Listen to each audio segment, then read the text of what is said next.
to, that's kind of weird. I just wanted to take the time to go over some of the comments that people had in some of the YouTube videos. If you haven't seen any of the prior YouTube videos regarding my theory of what could have happened to Cheslie or debunking the rumors, you should watch those before you watch this one. But I just wanted to address some of the comments so we can answer the questions and maybe do some research live on some of those issues. One of the things I didn't really discuss, which also could have been a factor, was the pressures of Hollywood. We talked about the pressures of pageants, but there's also underlying pressures in Hollywood that could have a significant effect on a person who already, has a high value in terms of how society views them, in terms of their accomplishments and so forth. And so I wanted to talk about that because we have a person like Cheslie who was type A, who cared about accomplishing acclimates, who was all about, recognition, accomplishments. And then you put that type of person into a Hollywood environment, and that can be a catastrophic result that we need to talk about, because there were a couple comments that some people made that I felt needed to be addressed. But before I get to that, important day tomorrow. Tomorrow is Cheslie's service. It's going to be at 6:30 p.m. It's going to be streaming live. They're going to release the link in April's. Go to April Simpkins. I think it's April_HR on Instagram. Go to her page and just see if they have the link to that. I'm going to be streaming in and praying and going through that. But doing these videos have really helped to me shed light on what was going on with Cheslie, in my opinion. But one of the comments that I want to start out talking about before we really get into the pressures of Hollywood was, well, how much income was Cheslie making at the Extra television show? Some people said, well, she could have been making $100,000 to $200,000, or if not more. But that is a deception. Number one, let's talk a little bit about the expectations and the experience of a person working as a TV reporter, TV correspondent. So what do they look for in terms of required education? So if you are a TV correspondent, job duties, salary requirements include bachelor's degree related to journalism or broadcasting. We know that Cheslie has a Juris Doctor in law, and she has a MBA, but she does not have any type of degree related to journalism or broadcasting. So they're going to look at experience pertinent to being a TV reporter in terms of determining how much income she's going to make. Second, she had no prior experience being a journalism. So this is a fresh face with no prior experience being a journalist or a reporter or a correspondent. She had no educational background to be a TV reporter.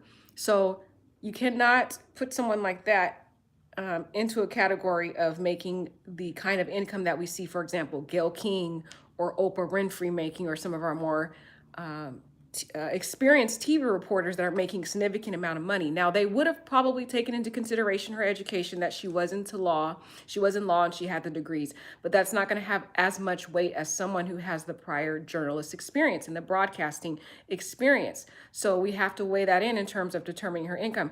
None of us know her actual income, but I just want to take a look at some of the average income that a news reporter makes, and maybe we can make an educated guess on what possibly they could have given her, and whether they could have taken consideration, given that she had some type of high educational background. Because I believe in order to convince Cheslie to leave her legal job, which she was going to leave anyway, because of the emotional turmoil that she went through, but in order to convince her to take on the full-time Extra occupation, they would have had to give her some type of convincing income.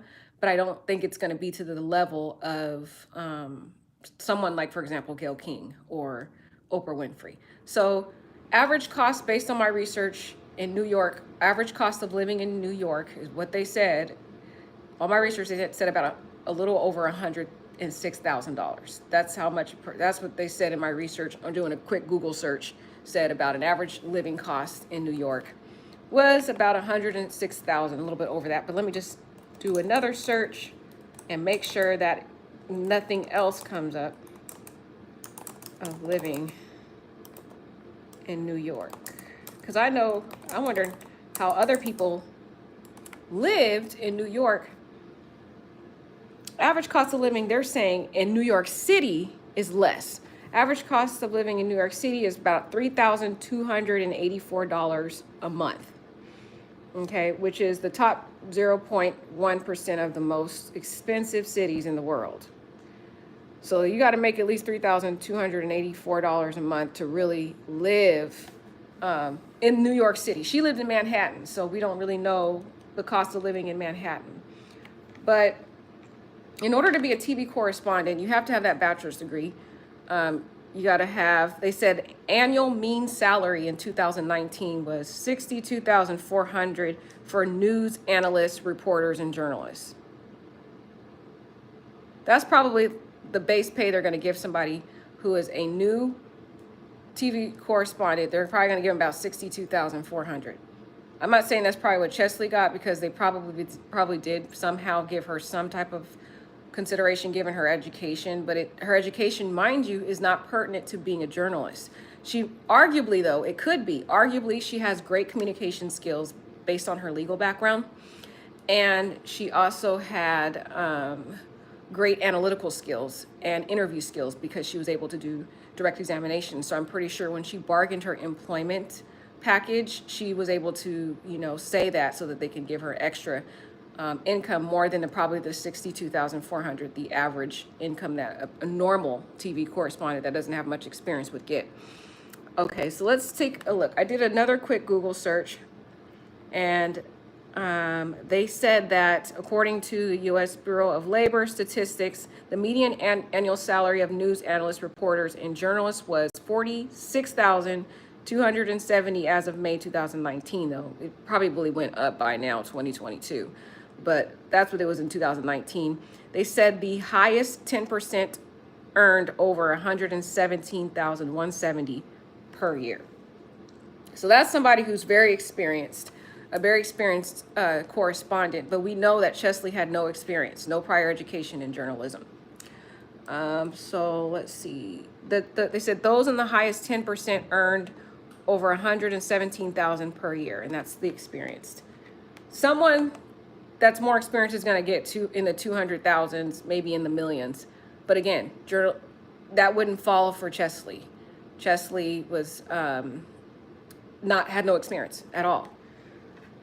So let's look at any other things that I can find. If you guys find anything, please put it in the chat so we can kind of do a quick analysis of this, because that was a question that someone had regarding, well, what was her income? Let's see what else I can find. Some other sources said about 60,000 in New York. They said for an average news reporter or journalist.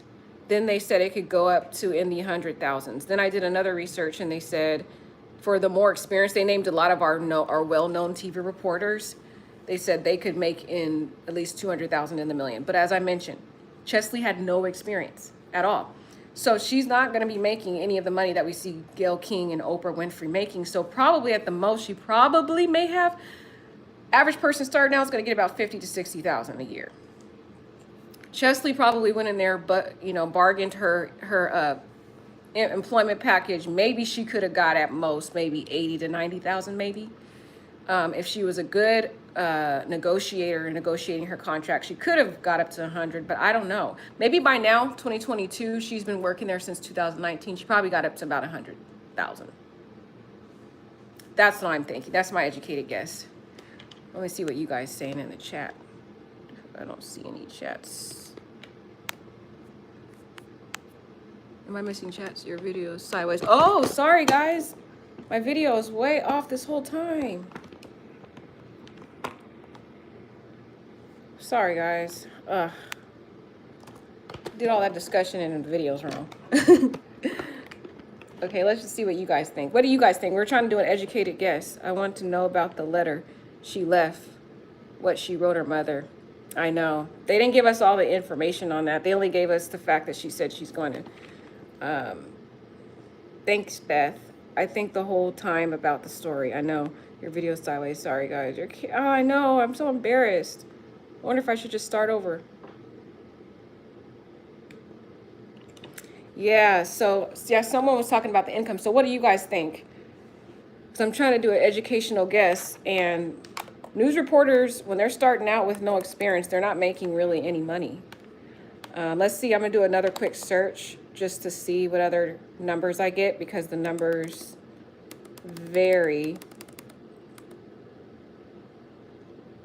Let's see, I'll look up New York. What is the income for a TV reporter in New York? Let's see.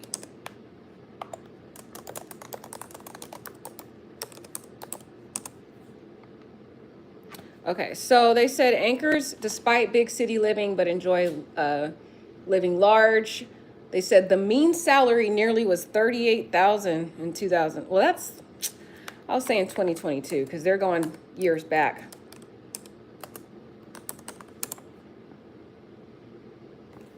What's the maximum employee contribution in New York?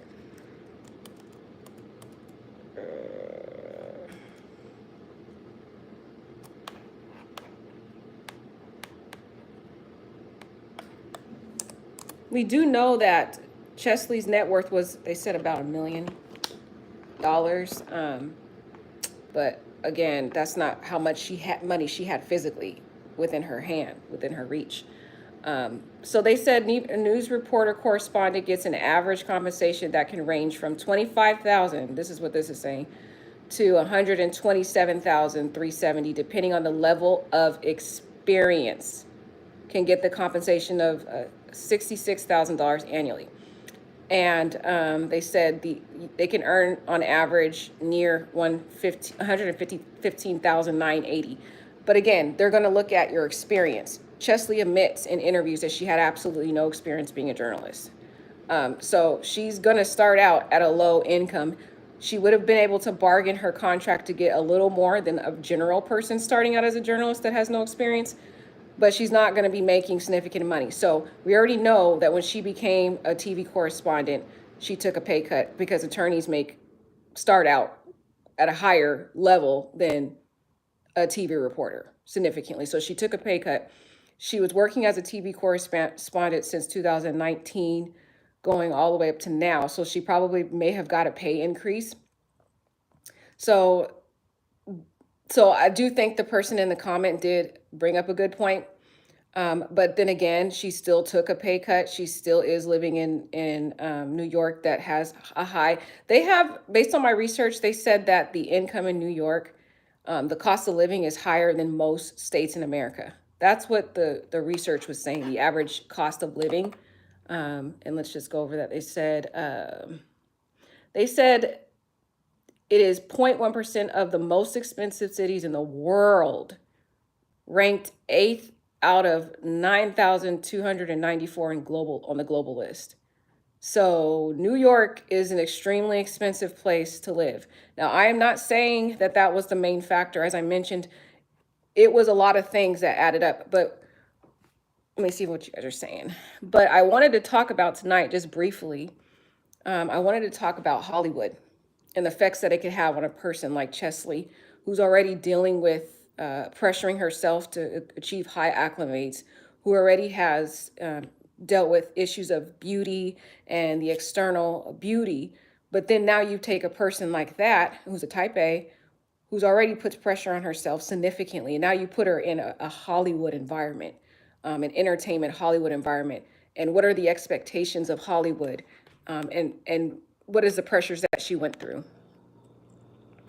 Let's see. New York is insane. Yes, New York is insane. Let's see. Oh, yeah, let's talk to...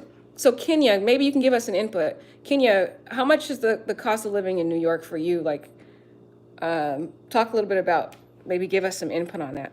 Extra salary, $75,000 average per year. Okay.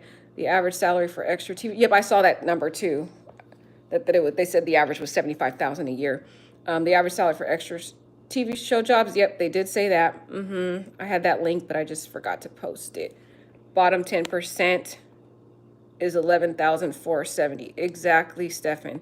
So you said it. So for an extra TV correspondent, you're going to start out about $75,000. She would have been able to bargain higher because of her education. But again, she doesn't have any education related to broadcasting or journalism. So she doesn't have that coming in.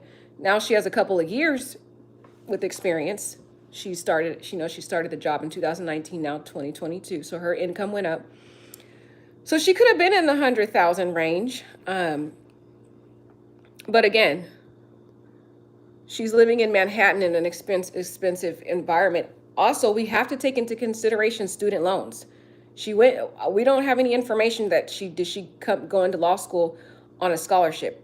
I am in significant amount of debt because of law school. Undergrad, it didn't really have much of an effect on me loan wise, but going to law school had a tremendous effect on me in terms of loans that I had to take out for school. So you have to take that in consideration. There's a lot of bills she's paying. She also has to pay student loans back. Plus, she's living in an expensive location. She probably took a significant pay cut from being an attorney. So that could have had somewhat of a factor. I'm not saying it's a significant factor. Like I said, there's going to be a lot of factors that are going to go into play.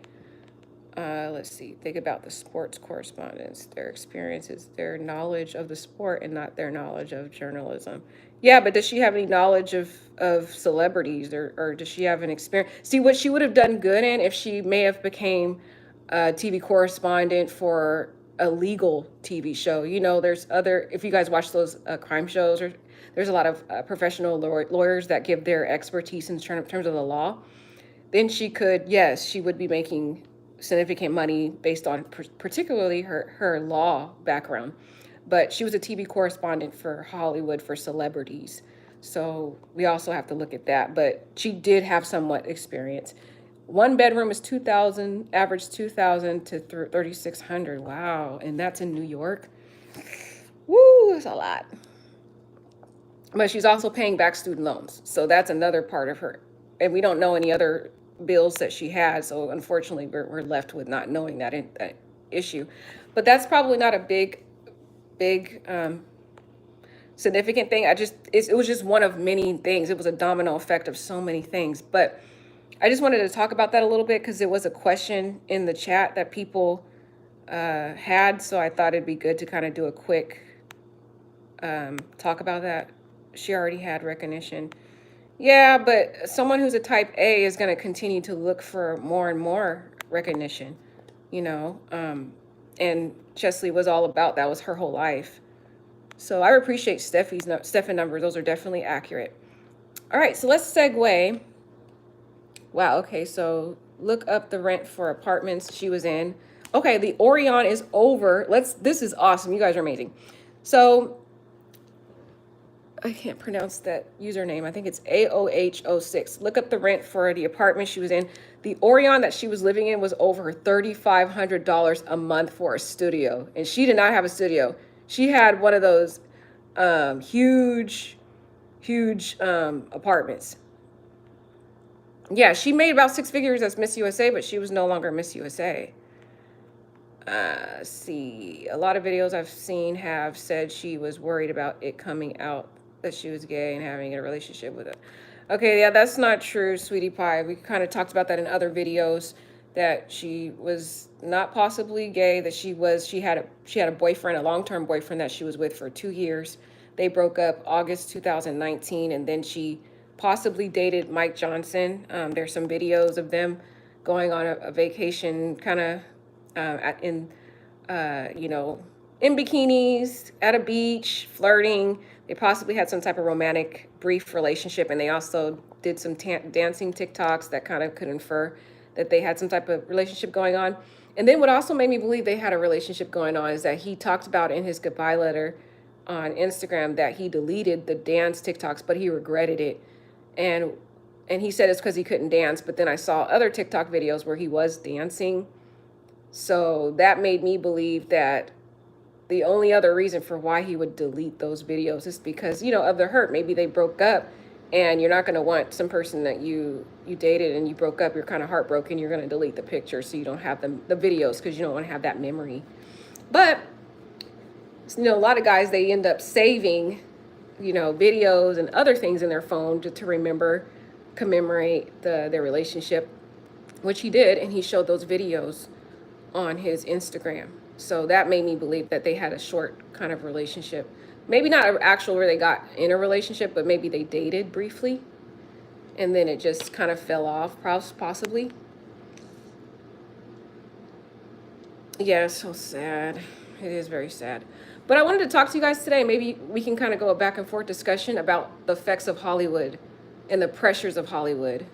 So there was someone in the comment that kind of laughed and smirked and said that a woman turning 30 does not get depressed. And maybe that's true for you, whoever that person's comment was. But I myself, and I know a lot of other women, talk about how they also they cringe a little when they turned 30. That it was because there is a transition that happens when you go from 29 to 30, when you go from your 20s to 30. A lot of people question their life, they question their future. A lot of women especially question their future. Then they start, if they don't have kids, then they start thinking about, my time clock's ticking. A lot of just societal pressures happen to women.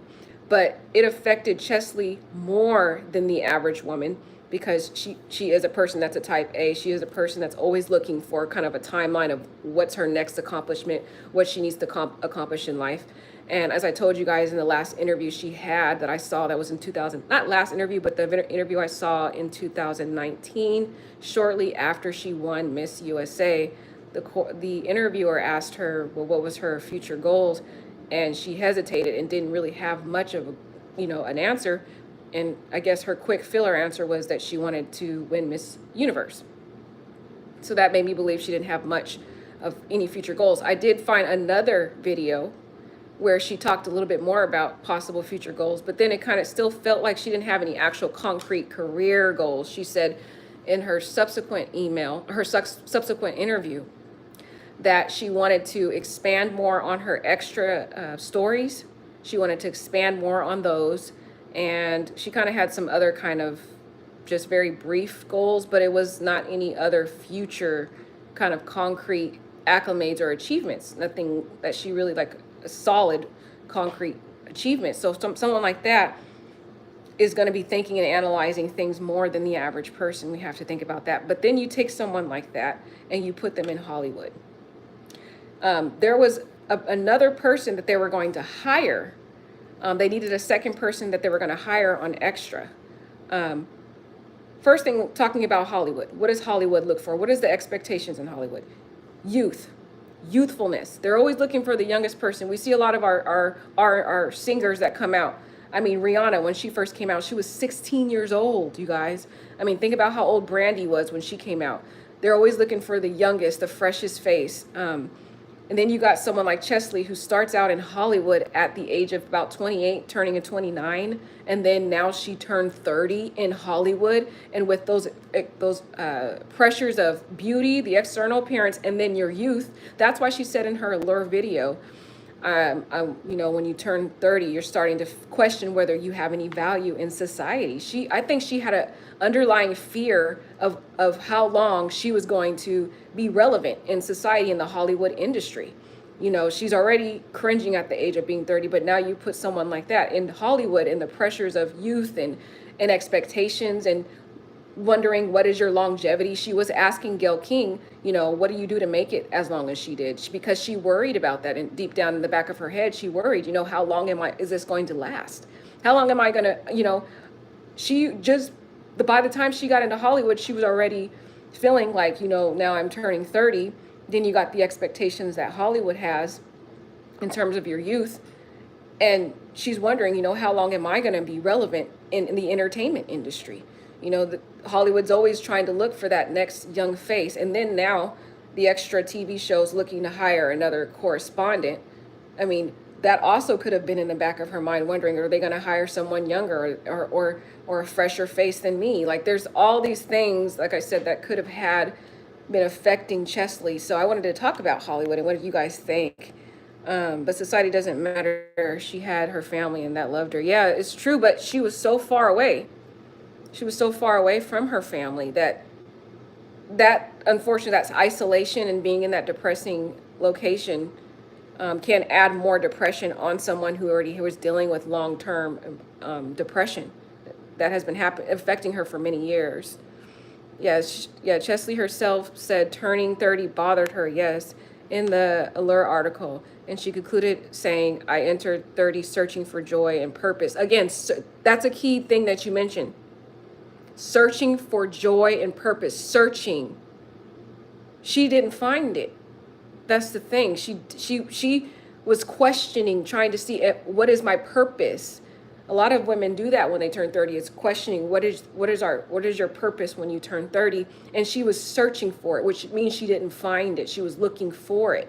And then you add that with someone who's in the entertainment industry.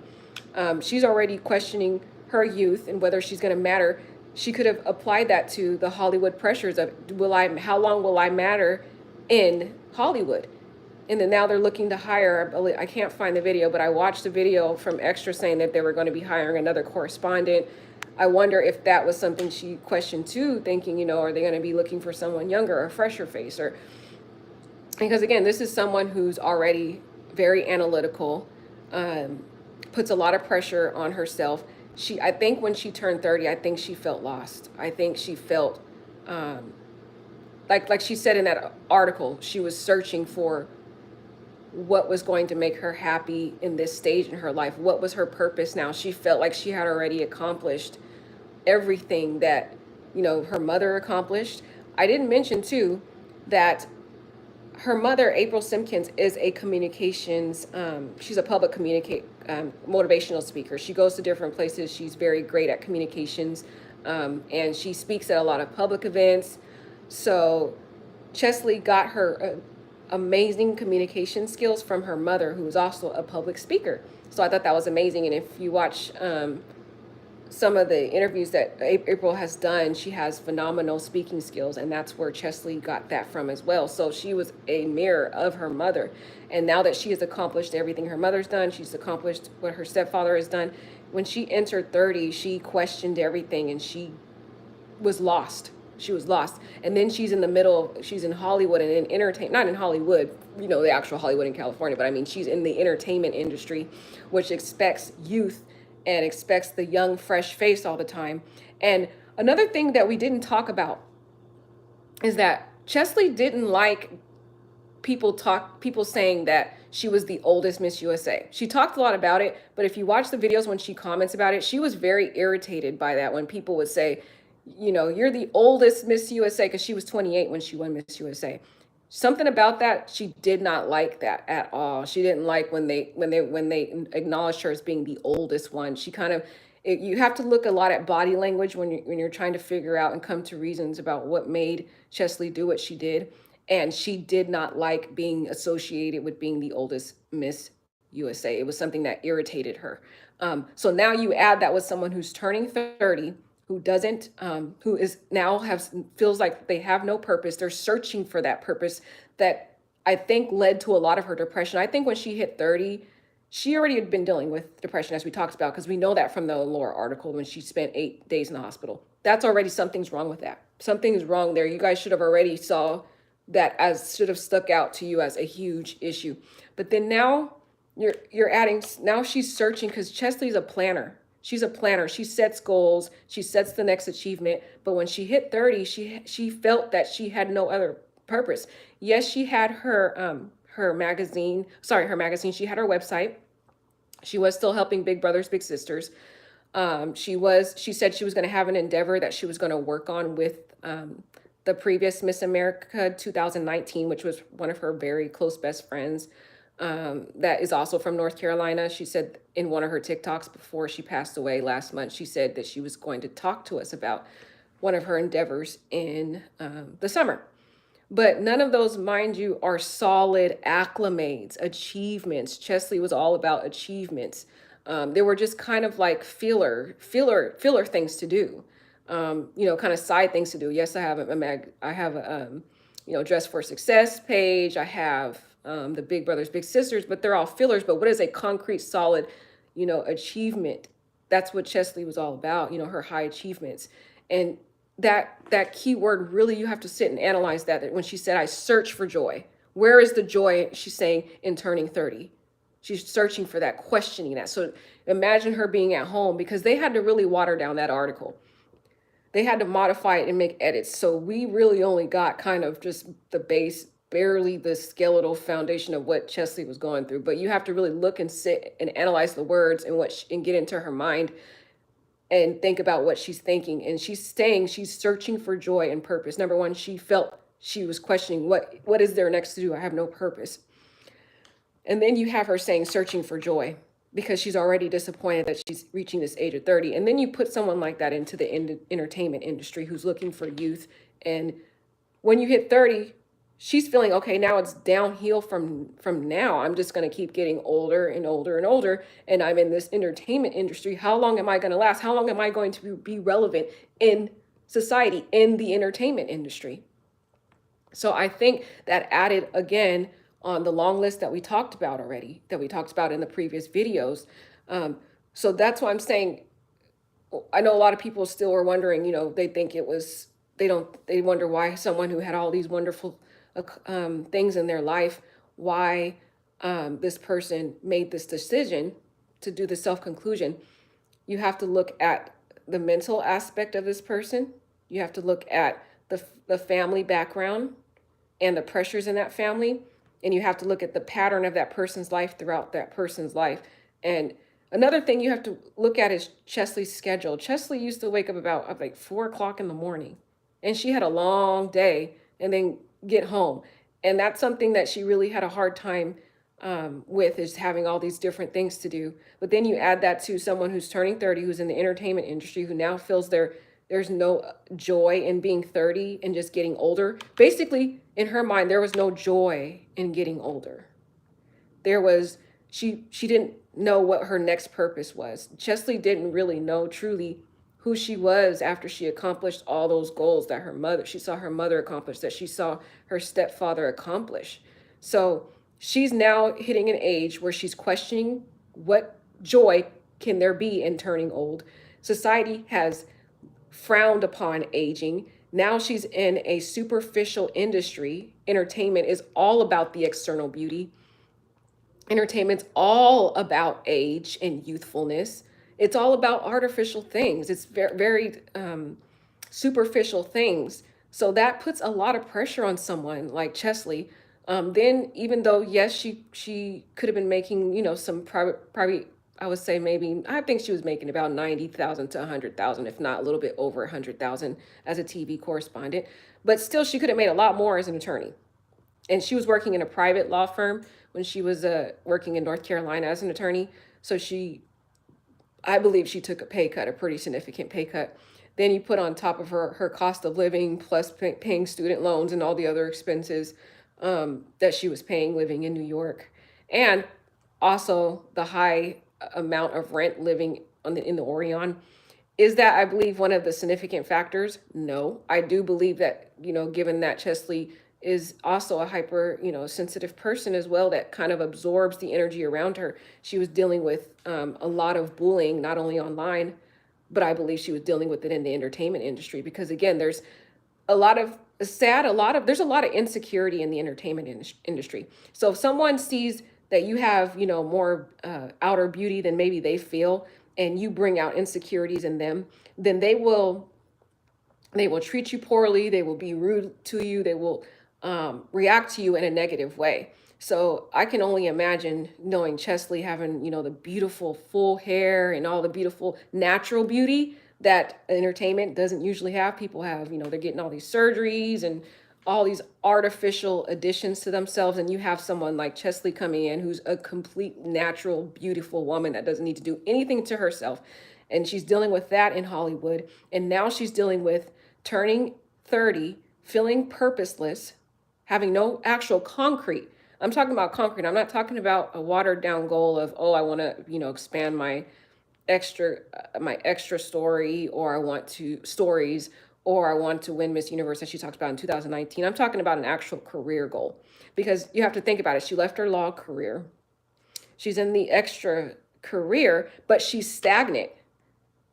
She's stagnant in this career. There's no other advancement except for just expanding stories. Other than that, there's no other acclimate. There's no other achievement. And this is a person who spent 30 years of her life achieving things and advancing and growing and progressing in achievement after achievement after achievement. And now she hits 30 and now she's at a halt.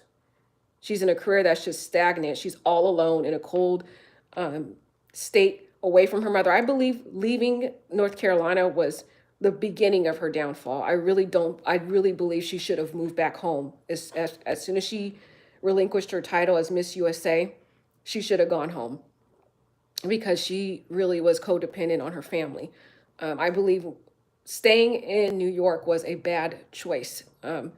That really kind of led to the demise. But then you put someone like that in Hollywood, or not in Hollywood, but in the entertainment industry, with all the pressures of we already deal with it on our own without being in Hollywood. I mean, you and I just not even being in Hollywood deal with the societal pressures of being young and being relevant. We have people who are in, who are older people who are always trying to look younger, always trying to look better. An example of the pressures of entertainment industry is Gabrielle Union. And I don't know, there's a twin. If you guys look it up, goodness, I don't know. There's a young lady that looks just like Gabrielle Union, but she's younger than Gabrielle Union. I think she's in her 20s. And Gabrielle Union talked about how, you know, she felt pressure of people comparing this younger version of herself that was in her 20s to get herself, because all these people were saying, oh, you look just like Gabrielle Union. And the girl was about in her 20s. And Gabrielle Union had an interview talking about how she felt so much pressure being compared to this younger version of herself because she felt like Hollywood was basically trying to replace her with this younger, fresher face. And that's what a lot of people in the entertainment industry deals with. And then you put someone like Cheslie, who already is very big on youth already. She's starting out with that, her accomplishments and her purpose, and you put and her purpose on this earth, and she's already highly analytical. She probably she probably used to sit at home and write a list of her plans, in her future list to list. But I believe after she won Miss USA, other than the kind of watered down goals that she put for winning Miss Universe, and then she talked about in another interview that she wanted to expand more, kind of develop her extra stories. She reached a halt in her life where there was no actual any more goals to accomplish in her mind, acclimates to accomplish. And then she reached this period of now questioning, what is the joy of growing old? And then what is her purpose? Because all the 30 years she spent mirroring her mother. She got great communication skills like her mom. She became a pianist like her mom. She became a vocalist like her mom. She became into pageantry like her mom. Then she went on to expand that to get the law degree like her stepfather. So it's like now she hits 30, and it's like that's analogous to, let's talk about that. That's analogous to someone who's married. They get married, they immediately start having kids.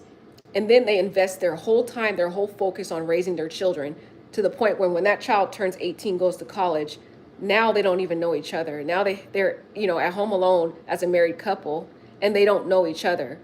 Because the whole time, the whole 18 years they had the children, they spent solely investing their time in raising the kids, to the point where after they raise the children and the children's out of the house, now they don't know each other. They have to figure out, well, who's this person I'm married to? Because, I didn't spend time with this person. I focused so much on the kids.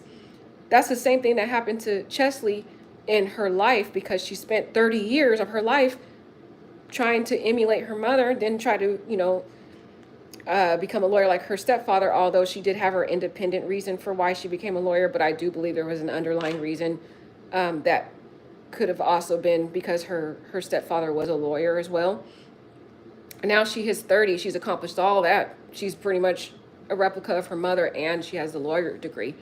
But now she's 30, and now she has to figure out, well, who is she? What is her purpose? She talks about in the lore article, what is the whole joy from here?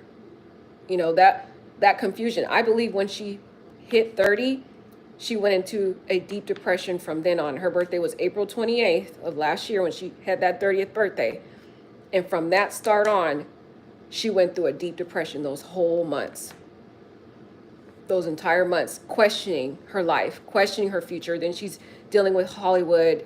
She did talk to Gail, trying to figure out, Gail King, trying to ask her, well, what do you do to have a long-term career in the entertainment industry? That was something she was wondering about, and then she's wondering, how long am I going to be relevant in the entertainment industry as I get older, as I age? And then there's also the pressure of wanting to have a family, and then the past failed relationships. So it was just so much. And then one of the most important of all is being away from her church, She had no church in New York, no spiritual support in New York. She didn't have her lifeline. Her mother was far away from her. She didn't have any of her family there. I do believe Asa. I don't know if he lived in New York, but I did see on his Instagram that he was in New York. I don't know if he was visiting there or if he lived there, but I mean, he could have been a source of support because we don't have actual facts that he lived there. Um, we can't include that into the equation because there's no facts that he lived there. So based on what we have, no support at all, and she's coming home alone, questioning her future, questioning what is the joy, and then now you're having the extra pressure of the entertainment industry with on top of all the other pressures. So that's what I'm thinking ended up leading to her demise. So this is going to be a short live, but let's talk about the chat because you guys have some great things you brought out, and I want to discuss the stuff that you guys want to talk about. So let's see. She looked to her beautiful, yeah, she looked to her beautiful mother as her support, as her everything, as her lifeline. And if you watch some of my prior videos, I talked a lot about that, and I kind of compared it to my life because I know I'm very close to my mom. And when I lived in 3 hours away from my mom, I pretty much I was very close to my mom, like Cheslie, and I'm an introvert. And I spent my whole entire education trying to be near her. I could have gone to a college outside of the state, but I chose a college in the state to be near my mom. I chose grad school to be near my mom. I chose my law school. I chose everything so that I could be near her. So when I moved just 3 hours away, it was so traumatic for me. Even though I could call her on the phone, I was so depressed. I felt so alone without her. So comparing that to Cheslie, who is also very close to her mother, she felt an immense amount of depression being away from her. And if you watch some of those interviews, you'll be able to see that she, on Mother's Day, she didn't even get to spend Mother's Day with her mom. And also you can tell that she loved her mom so much because she would fly her out to all the public events and competitions that she was a part of. For example, when she judged the Miss Universe competition a couple months ago, she brought her mother with her. So anytime she had a chance to be with her mother, she made that opportunity. But April talked about when Cheslie won Miss Universe. April talked about how traumatic it was for her. She worried so much. She said, I just want to, she said, she asked her husband after Cheslie won that night from Miss USA. Sorry, I said Miss Universe. When Cheslie was crowned Miss USA, April really worried about being separated from Cheslie. And she asked her husband if she could spend every waking moment with Cheslie before Cheslie moved, because she said she knew, Cheslie was going to move to New York. And it was also a traumatic separation for April that she asked her husband if she could stay, every second with Cheslie before she relocated to New York, which he allowed her to do. He's a pretty good husband, a supportive husband, if you look at some of their Instagram stuff, but he let her do that. So that also clued me in on how close their bond was. So, being that April Simpkins said how traumatic it was for her to see Cheslie move, I know it was traumatic for Cheslie. That's why I really feel Cheslie should have moved back home after she, gave up her crown as Miss USA. I think the downfall was staying in New York. I think that was one of the big influences. I want to know, let's see. I want to know about the letter. Yeah, I want to know about the letter too. They're not going to probably read it. The average salary. Yep. So love how much you've been following. Okay, let's see. I think she's making close to 6 figures. I don't know. There's a report that she was worth, there's a report that she was actually worth $1 million. That was, if you Google it, it's about $1 million. But again, that's not in actual physical money. She can't go out and go get that money. That's just saying what she's worth. So she didn't have $1 million, in the bank account to pull from. And again, you have to look at the experience. She had no experience. So I'm thinking probably she was making a little over 100,000 maybe, which is pretty good. But I mean, you got to think about we don't know all her bills. I do know she had student loans, which can take a chunk of that income. It takes a chunk of mine. So, and she's not making the lawyer figures anymore. So that's why she was doing all the side modeling things to make extra income. She modeled for Express. That gives her some extra income. So she was doing side gigs to kind of make up for the income she was probably making from extra. No way she could afford that nice. Yeah, that's true. No way she could afford that nice apartment. If it's New York, probably 6,500. Um, yeah, that's true. AOH06. I think she was making a little over 100K to, because there's, like you said, there's no way she could have afforded that apartment. But still, you got to think about all the other bills.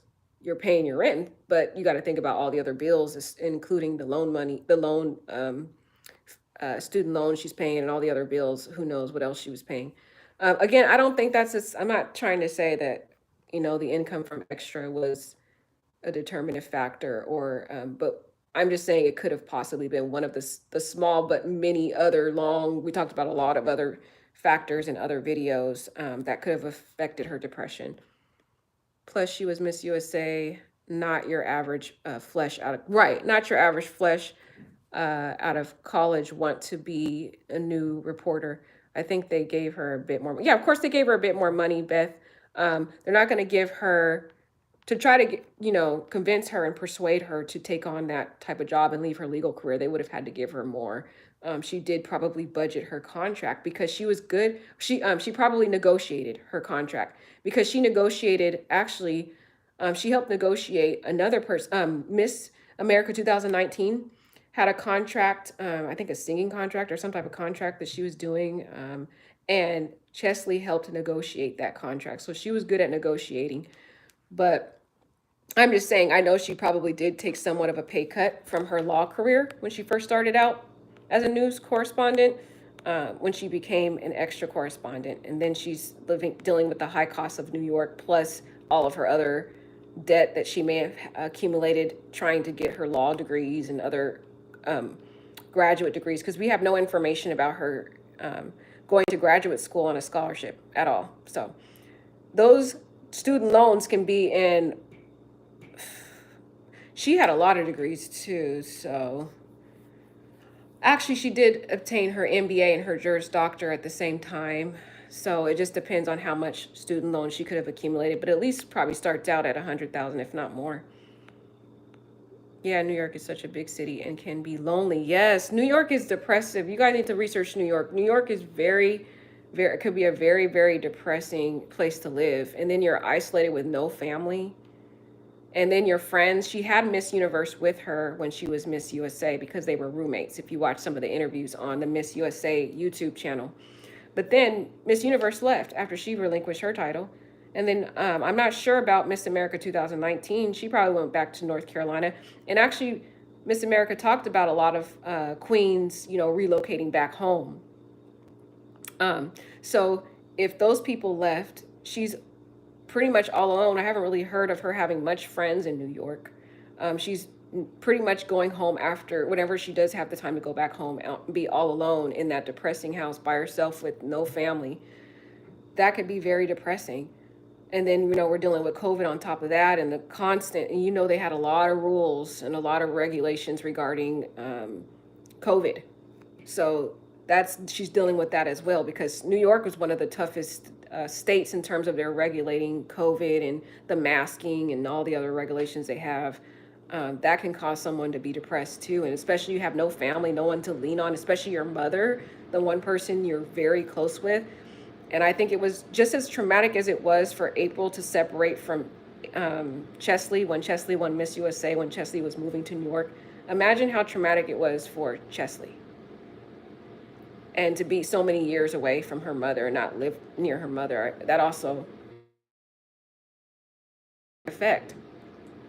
What I think was so Grovel, nobody talks about this. People are so cold. I'm not sure what you mean, the Garden of Love. Oh, what I think so cruel? Yeah, people can be really cold. Yeah, I think Cheslie was bullied a lot, not just on social media, but she was bullied by other people within reach, basically in her, social interaction. She was bullied as well. Being a pretty woman like her and having fashion, that's frowned upon with other women who have insecurities.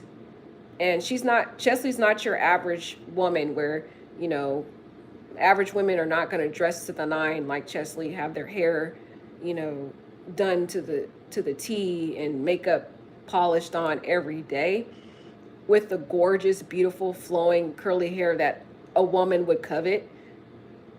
Someone who has insecurities are going to put that on someone like Cheslie. Cheslie dealt with a lot of bullying from jealous women, jealous people. And then on top of that, she probably was harassed and by men who she may have turned down.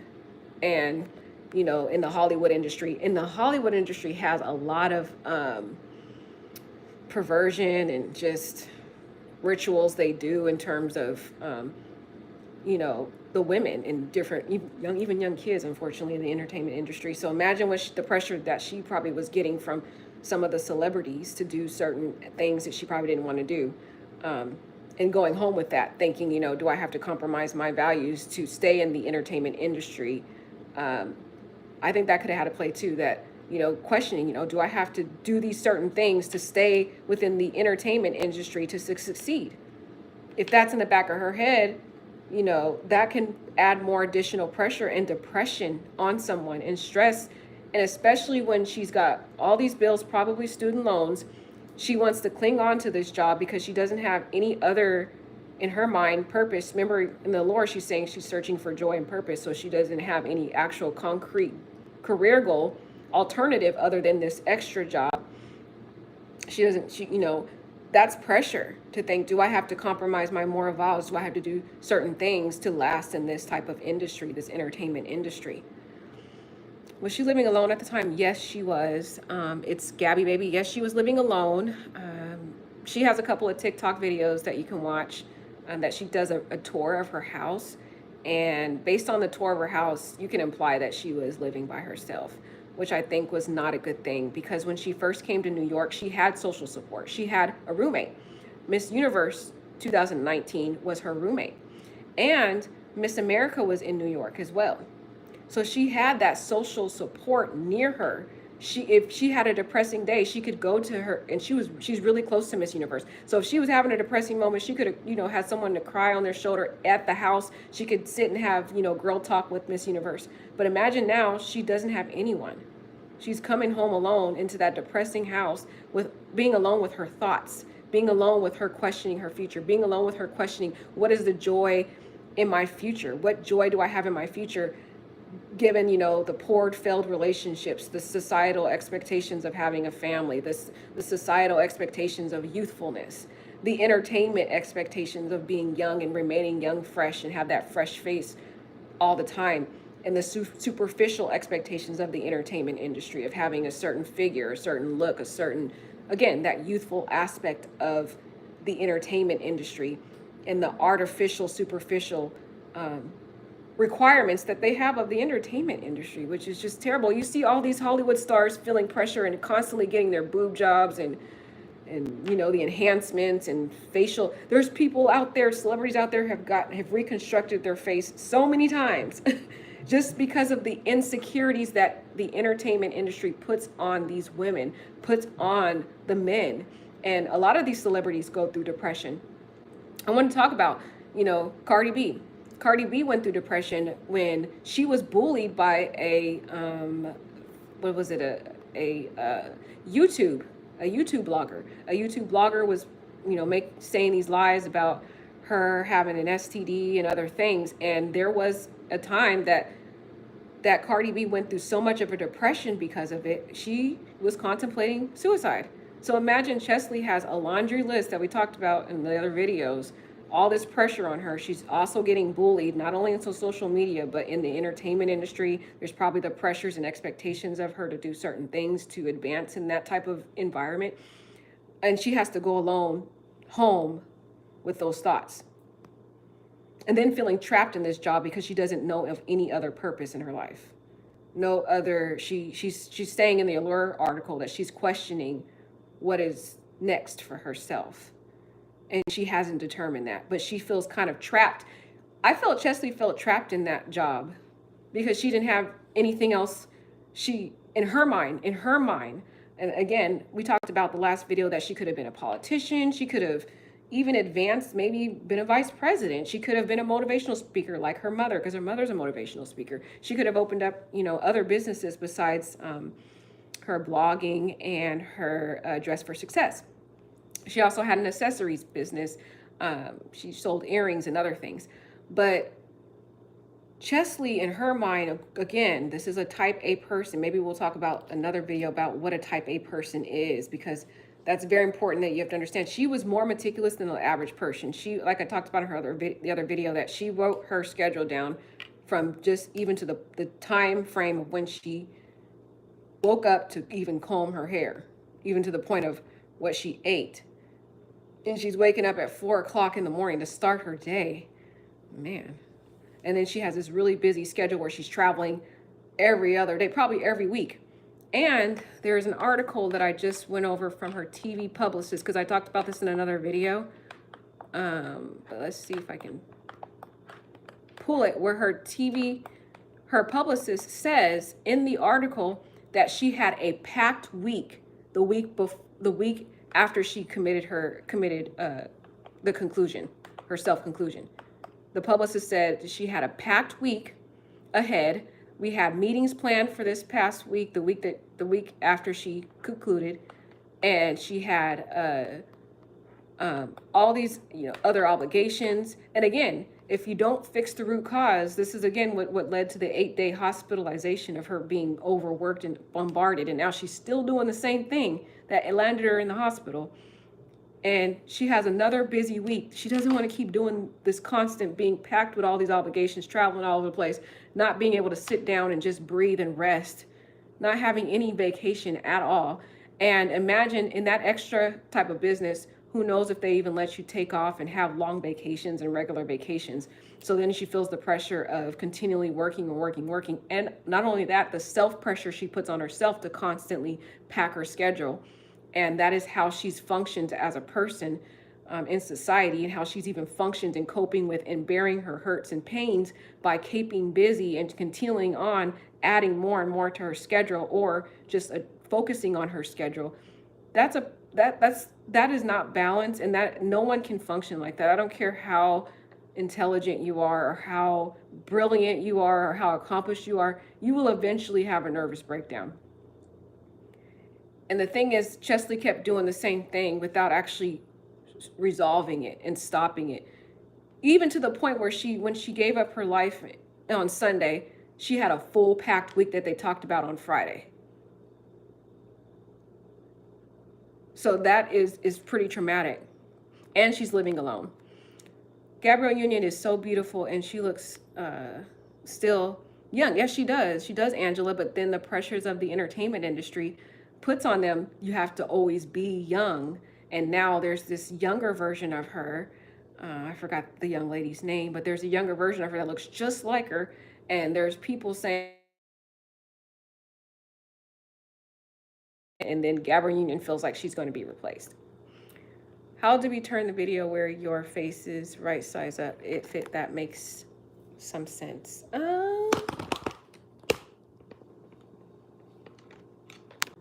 Let me know if you can see me, because some people are having a hard time. Sorry, guys. It's saying it's locked. I try to fix it. Let's see. Let's look at some more comments. She was planning to have a cat. Oh, let's talk about that, Stefan. So she had an interview with, this is what I really feel would have helped her too. She needed that cat. So she had an interview with Taylor Swift, and she was talking about her plans of getting a cat. And I really thought about that, because that really made me think, if she would have because she was alone and she wanted a cat to kind of help fill that void that she was feeling in New York, which is a very depressing place. And you got to also know the culture of New York. A lot of people in New York are not friendly. And Cheslie, though she's a strong, confident, bold attorney, she also I told you, has that internal soft shell. So she's also very sensitive too. So you're constantly dealing with a lot of aggressive, mean, cold, brash people in New York every day, all day. And she's a very loving, bubbly person that can really beat down a person constantly being in. And then you feel trapped because you can't leave this job, because this is your income, and you don't have any other future career goals to replace that. And then you're stuck, because when you're a lawyer, you got student loans. So sometimes we feel trapped in these jobs because we got to pay those bills. We got to pay the student loans back. We've got, we've got that pressure on us. And she said she's searching for her purpose. And as I mentioned, after she won Miss USA, it felt like she had already in her mind accomplished everything. So she really didn't have, and now, and then one of her subsequent interviews, she said her other goal was to just develop her extra stories. But again, this is a person who loves to achieve. Let's see, emptiness, self-absorbed, black girl magic instead of Harriet Tubman. Oh no, that's inappropriate. Cheslie seemed to want to continue her career. I feel if she did have kids, it wouldn't have been until much later at all.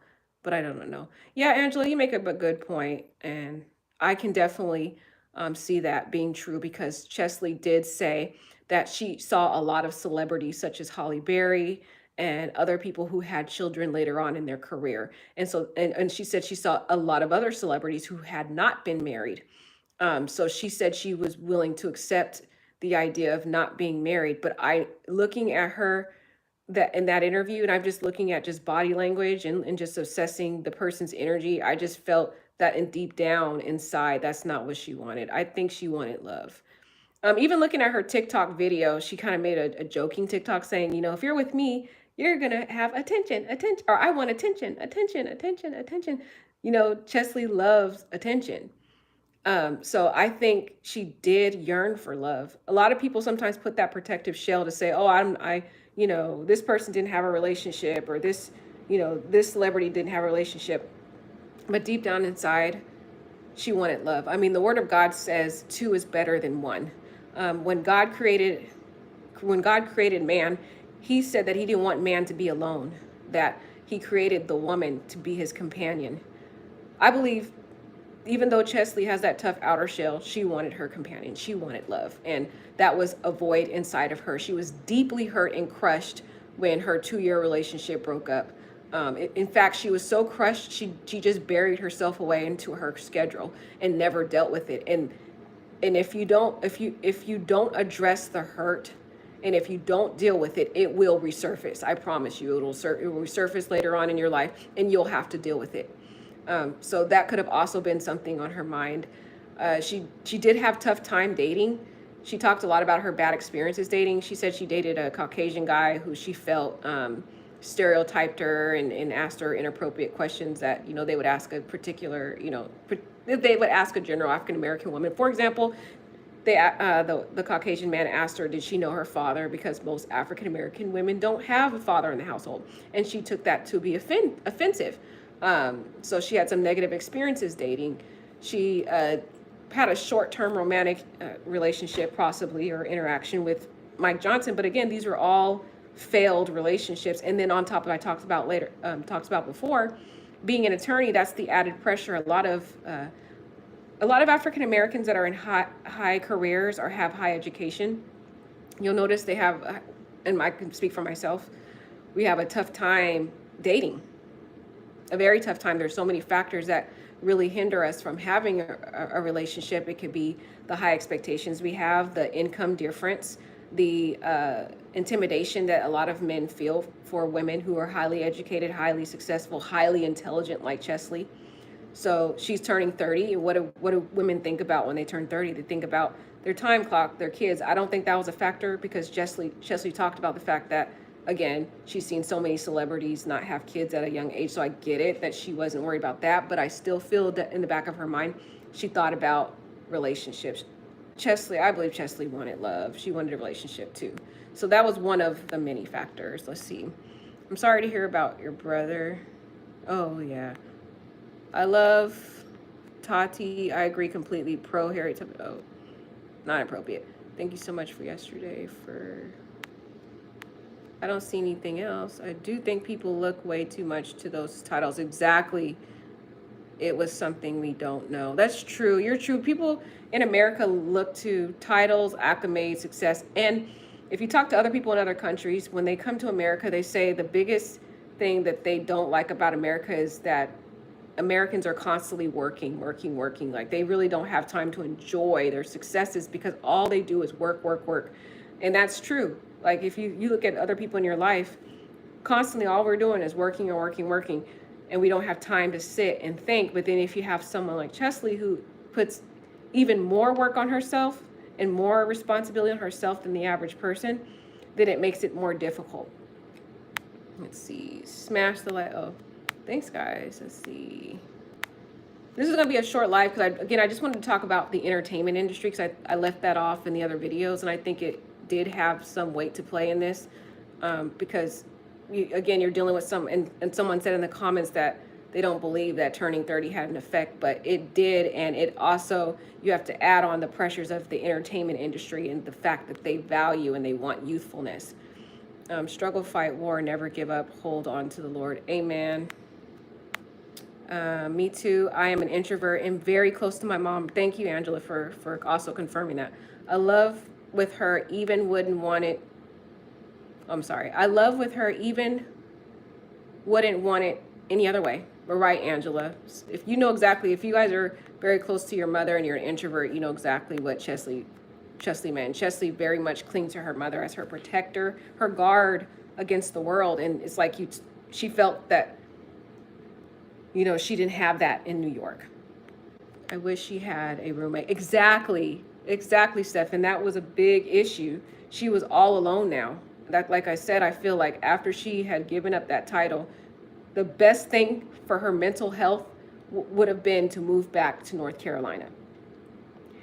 And after she had given up that title, it began the downfall and the depression that she started to feel that she kept hidden from many people. I believe it started then because also she took it hard giving up Miss USA title. She was very sad when she gave up the title.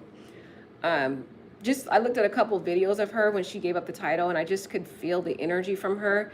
And the energy I got was just that she really took it hard giving up the title. And then now pretty much the people that were in her life that whole time are gone. You know, her roommate is gone. Miss Universe is gone. She's by herself in this big,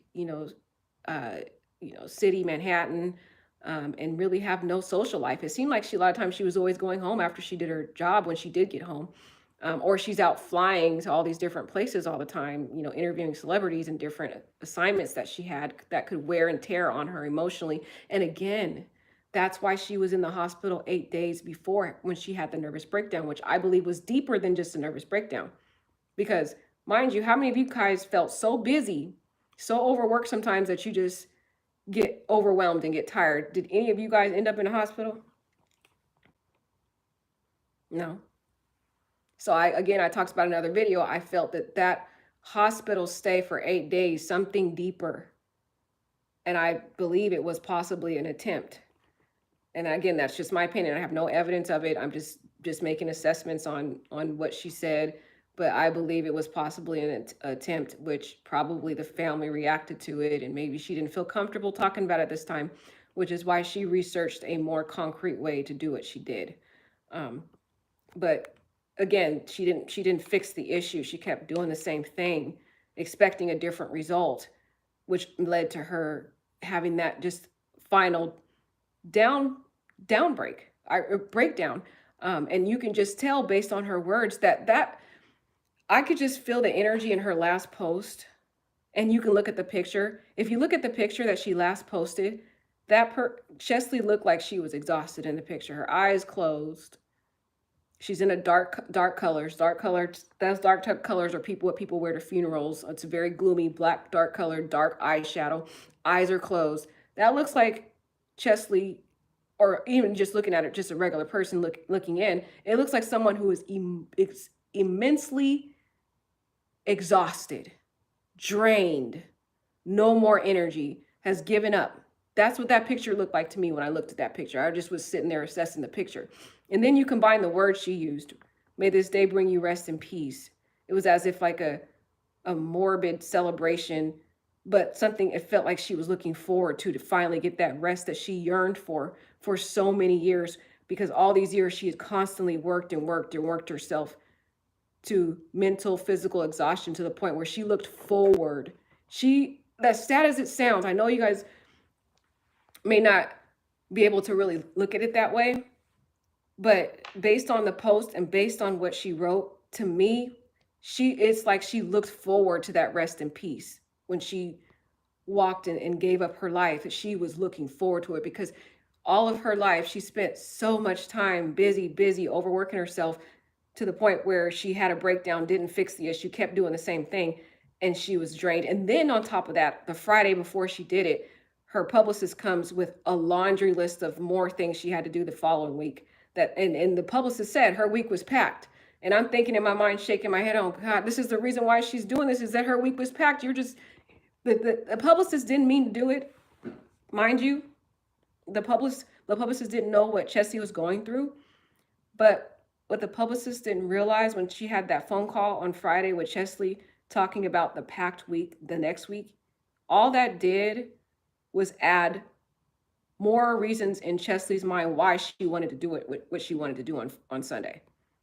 It added more stress onto her, thinking, probably in Cheslie's mind, Cheslie's thinking when she's talking to the publicist about, oh, we have a packed week, you got to do this. In her mind, she's like, this is exactly why I'm doing what I'm doing, because I feel overworked. I can't get a break. I can't have, any vacation, but she's putting it on herself. That's what you have to understand. She could have took a choice to take time off, but Cheslie's always been very hard on herself to achieve, because that's what she saw her mother do. Her mother is the same way. If you watch the interviews, that she put the same pressure that Cheslie put on herself. That's what April does. April has been, talked about how she constantly put pressure on herself to succeed, put pressure on herself to be physically fit, put pressure on herself to advance her business that she has. She was a motivational speaker. So Cheslie saw that all of her life. So she did the same thing. So the average person would have took a vacation and said, I'm not doing this. Cheslie, no. So then you've got the publicist on the phone Friday telling her, well, here's your next week. Here's all the things we're going to be doing next week. You got a full packed week. You got to do this meeting. You got to do that meeting. You're packed in this meeting. You're going to be traveling this place. And then you're going to go travel to this other state to do this other interview. And then you got to do these multiple interviews. And then you got to go meet this friend. And her interview says that we had meetings planned for this past week. She had photo shoots, dinner with friends, and all this other stuff. She was planning all these things. That was one of the many underlying reasons why she was dealing with stress and why she yearned and thirsted for rest and peace. Those words are so powerful that you guys need to really think. And if you really look at Cheslie's life and you look at the interviews and you look at the words, the last words she used, you'll understand the context for why she chose those words and why she chose the photo that she chose. Because if you look at that photo, it looks like that is the photo of someone who is mentally, physically, entirely drained and has given up on life. The eyes are low, the eyeshadow's black, the picture, the shirt is black. And then you got the last word she used, which explains exactly why she did what she did. Mental exhaustion, physical exhaustion, and peace. She had no peace of mind because of the constant harassment, the constant people jealousy, the envy she dealt with, the constant questioning, what is her joy, what is her purpose in life, the constant questioning of what she matters in life, which led to her not having peace in her mind.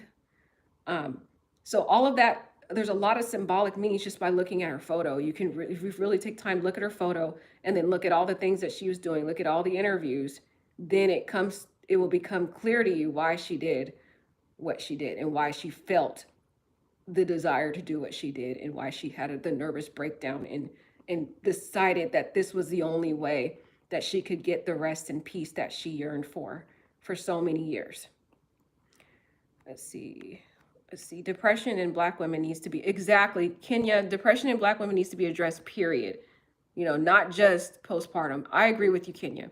So depression is very prevalent in the Black community, but it's hidden. I didn't talk much about depression in the Black community, but we're in the Black community, we have this image of the strong Black woman. I know myself growing up, I seen my mom face a lot of hardships, but I have never seen her cry ever in my entire life. As long as I've lived, I've never seen my mom cry at all. When my grandmother died, she didn't cry one tear. When my uncle died and we went to the funeral when I was a little girl and I looked up to my mom never shed one tear. One of the things I talked about before, I believe one of the reasons why we have this strong Black woman is because a lot of times Black women have to be the backbone in their family. We have a lot of single parent Black women who have to be both the mother and the father. And that puts pressure on a Black woman to support and uphold the family. April was a strong Black woman. Now, she had a husband, but if you look up her Instagram, if you look up some of her TikToks, if you look at some of her interviews, she was an image, a spitting image of a strong Black woman, which is what Cheslie took on as that image of the strong Black woman.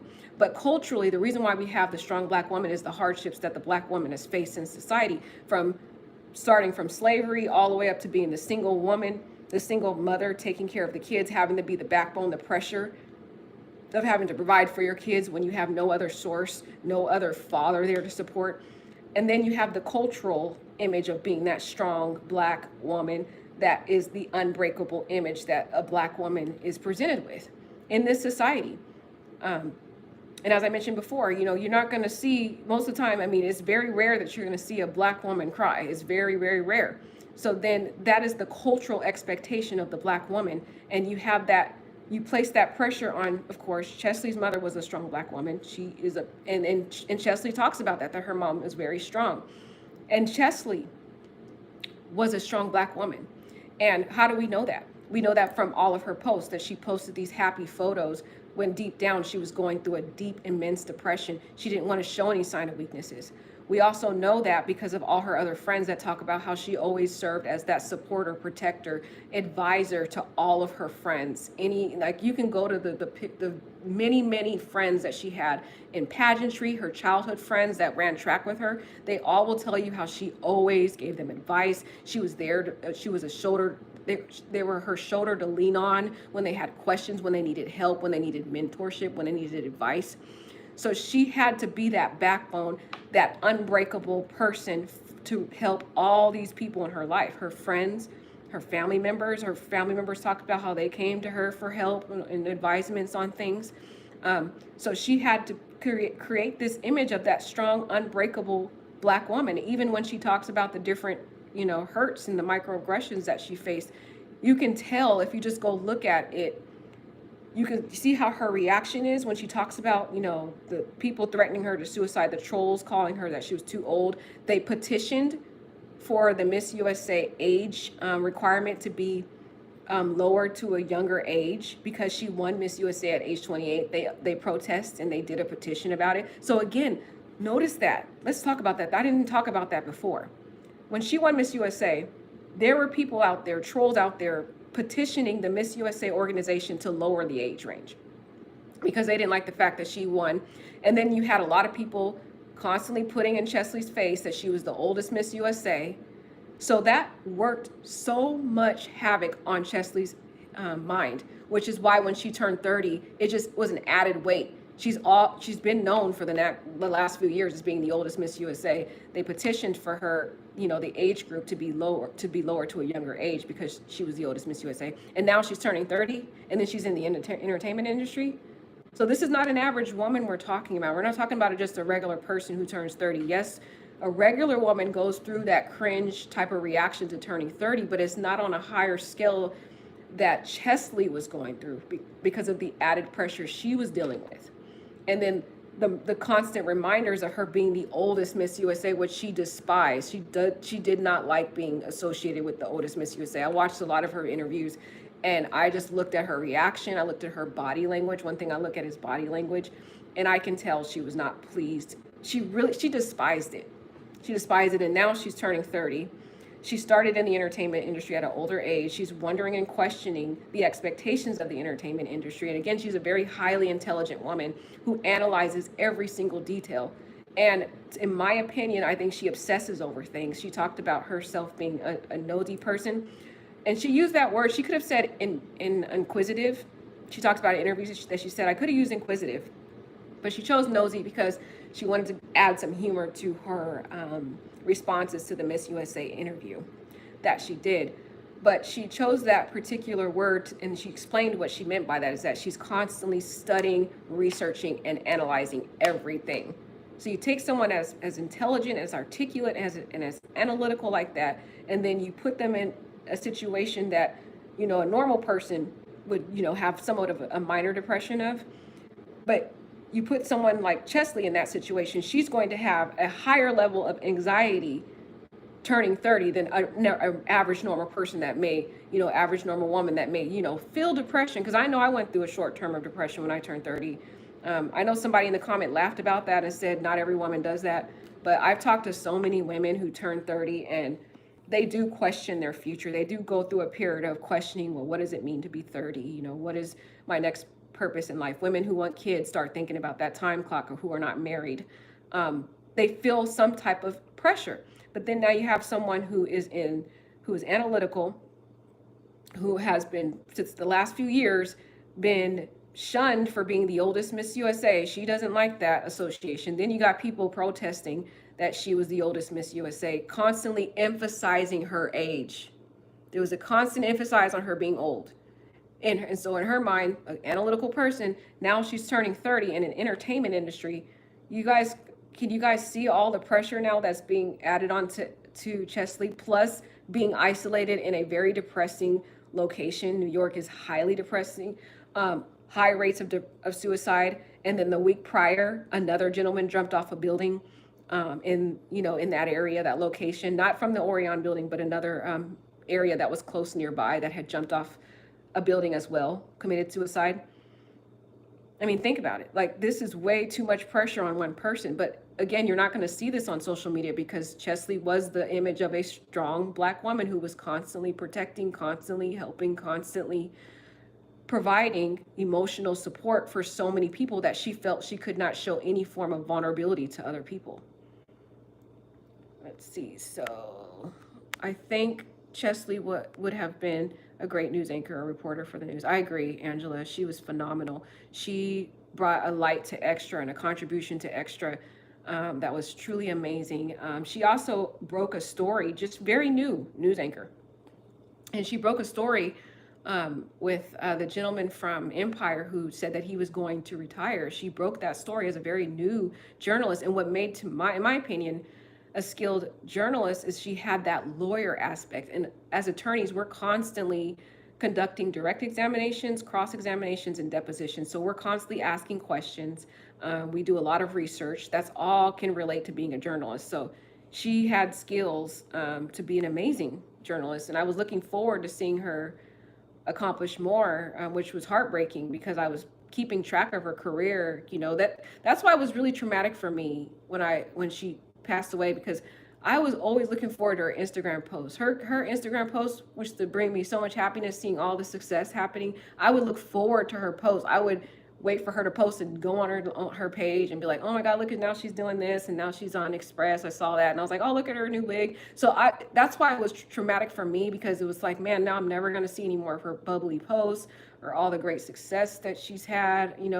There's times I miss her because I miss having those positive vibes, those positive posts, those positive things that she brought to so many people that just, were merely just following or merely followers. And then I talked about in other videos where she made you feel so valued as a person because she answered your questions. If you go on her TikToks, if you look through the comments, she answered people's questions. She did videos responding to people's questions, which you don't see. So it's really hard for a lot of people who kind of followed her and was in her life.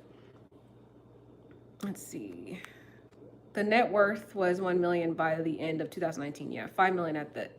I don't know. I haven't seen that. I'll look some more into that because I was doing search on our net worth and they were saying 1 million, but I'll take a look. Even if that's the case, when they say the net worth, that doesn't mean that's like physical money on hand, like that she can go to the bank and withdraw $5 million. That's just saying what her net worth, what her worth would be. That can be in assets and other things, property, whatever, but not something that she can actually physically go walk down to the bank and pick up. Let's see. The Miss Teen 2019 was one of her best friends, exactly, too. And which is sad because she was a role model to the Miss Teen 2019. And I just pray that this doesn't have any type of impact on her because she's still very young and very vulnerable, and she really highly looked up to Cheslie to the point of emulating her. And so I just really pray that this does not have any type of effect on her. So if you guys can keep her in your prayers, just that this doesn't cause her to think things or emulate that. Can't imagine how she's feeling either. Yes. She left so many people behind. I know. And that's the thing. I wanted to address that because some people said, well, how come she didn't think about her family and other people? Because when you're that depressed, your mind becomes so deceived by the enemy that you don't think about anything else but relieving that stress. So if you have Satan in your mind telling you all these negative things and why don't you just do it? Why don't you just jump and do whatever he tells you to do? Why don't you just do it? It'll relieve everything that you're dealing with. It'll relieve all your stress, relieve all your pain if you do this. Your mind is so clouded, is so judged with all the depression that the only thing that she could think about was relieving that depression. That's why she said, may this day bring you rest and peace, because that's what she was looking forward to. She hadn't found that in this lifetime, unfortunately, which is sad. And I'm not here trying to condone what happened and what she did, but I'm saying in her mind, she couldn't find rest and peace on earth.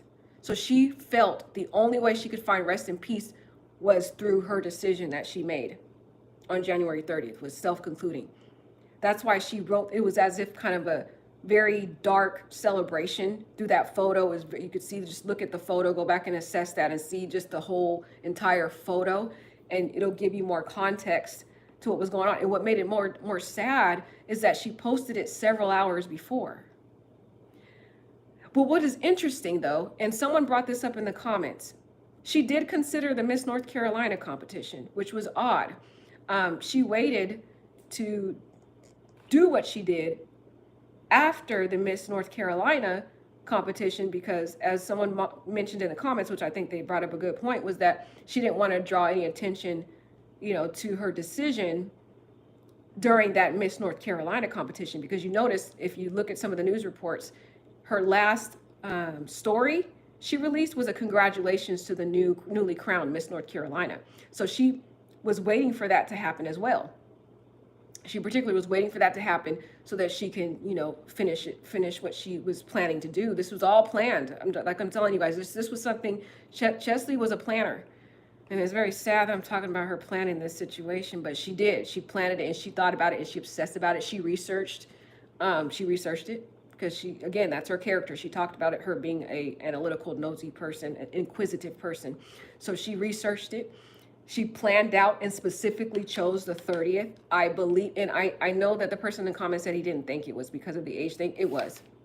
She could have did it the next week. She could have did it any other week, any other day, but she chose the 30th for a symbolic meaning.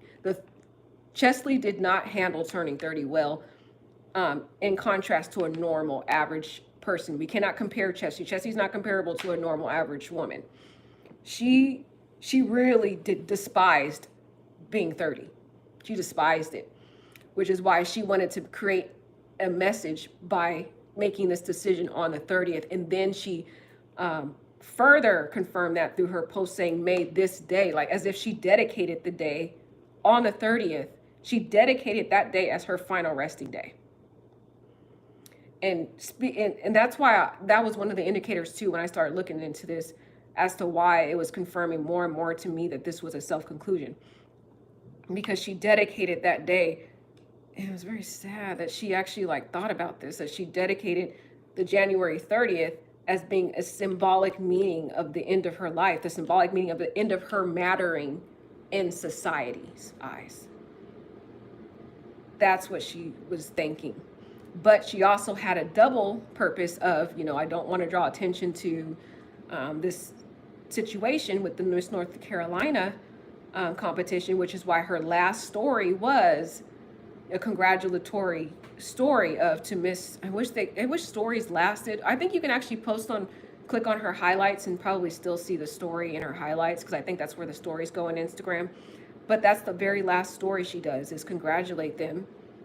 And then she does what she does, which again, that's kind of ironic because you would ask, well, then why did she consider this Miss North Carolina competition, but not think about her little brothers and her family and her mother? Because again, that's how the enemy works. That's spiritual warfare. That's what the enemy does. He distracts you with so much worry, with so much, it's called torment. He torments your mind. When you're depressed, you get tormented thinking about all the depression. You don't really think about how you're going to affect other people. All you're focused on is relieving that one thing, relieving that depression, which is why Cheslie was so focused on two things, rest and peace. And at this particular day, January 30th, was going to give her those two things that she wanted, which was in her mind something that she looked forward to. This is so sad. The more I talk about it, the more sad I get. Let's see. She also got paid for appearances. Yep. So she did side things too. She did appearances. She modeled. She did have an athletic sponsorship and collaborations. So the more you guys are bringing this up, we can possibly now eliminate financial troubles as being one of the reasons that she did what she did.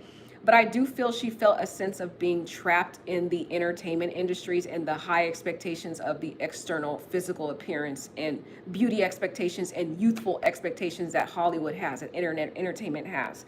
The entertainment industry is all about youth, all about young. That's why you see all these media individuals, TV correspondents, celebrities constantly getting Botox and surgeries and constantly they're always fixing them. I would not ever wish that on anybody. I don't want to ever be in entertainment because I would not want that stress. We are already stressed trying to be cute, just being normal. Imagine being in the entertainment industry. And then now you have someone who's highly analytical, puts a lot of pressure on themselves, and they're in this artificial industry that expects certain things. And she already explicitly said in the Allure article that she's beginning to feel as though, when you turn 30, she's worried. This woman was worried about mattering in society's eyes. She always had a very high passion about how she was viewed in the external world, how she was viewed by others. That was a big thing for Cheslie, was big on perception, which is why she created this perception of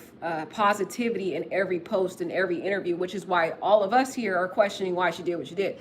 But that was the thing, because Cheslie was big on appearance. She was big on achievement. She was big on perception, what people perceived her as.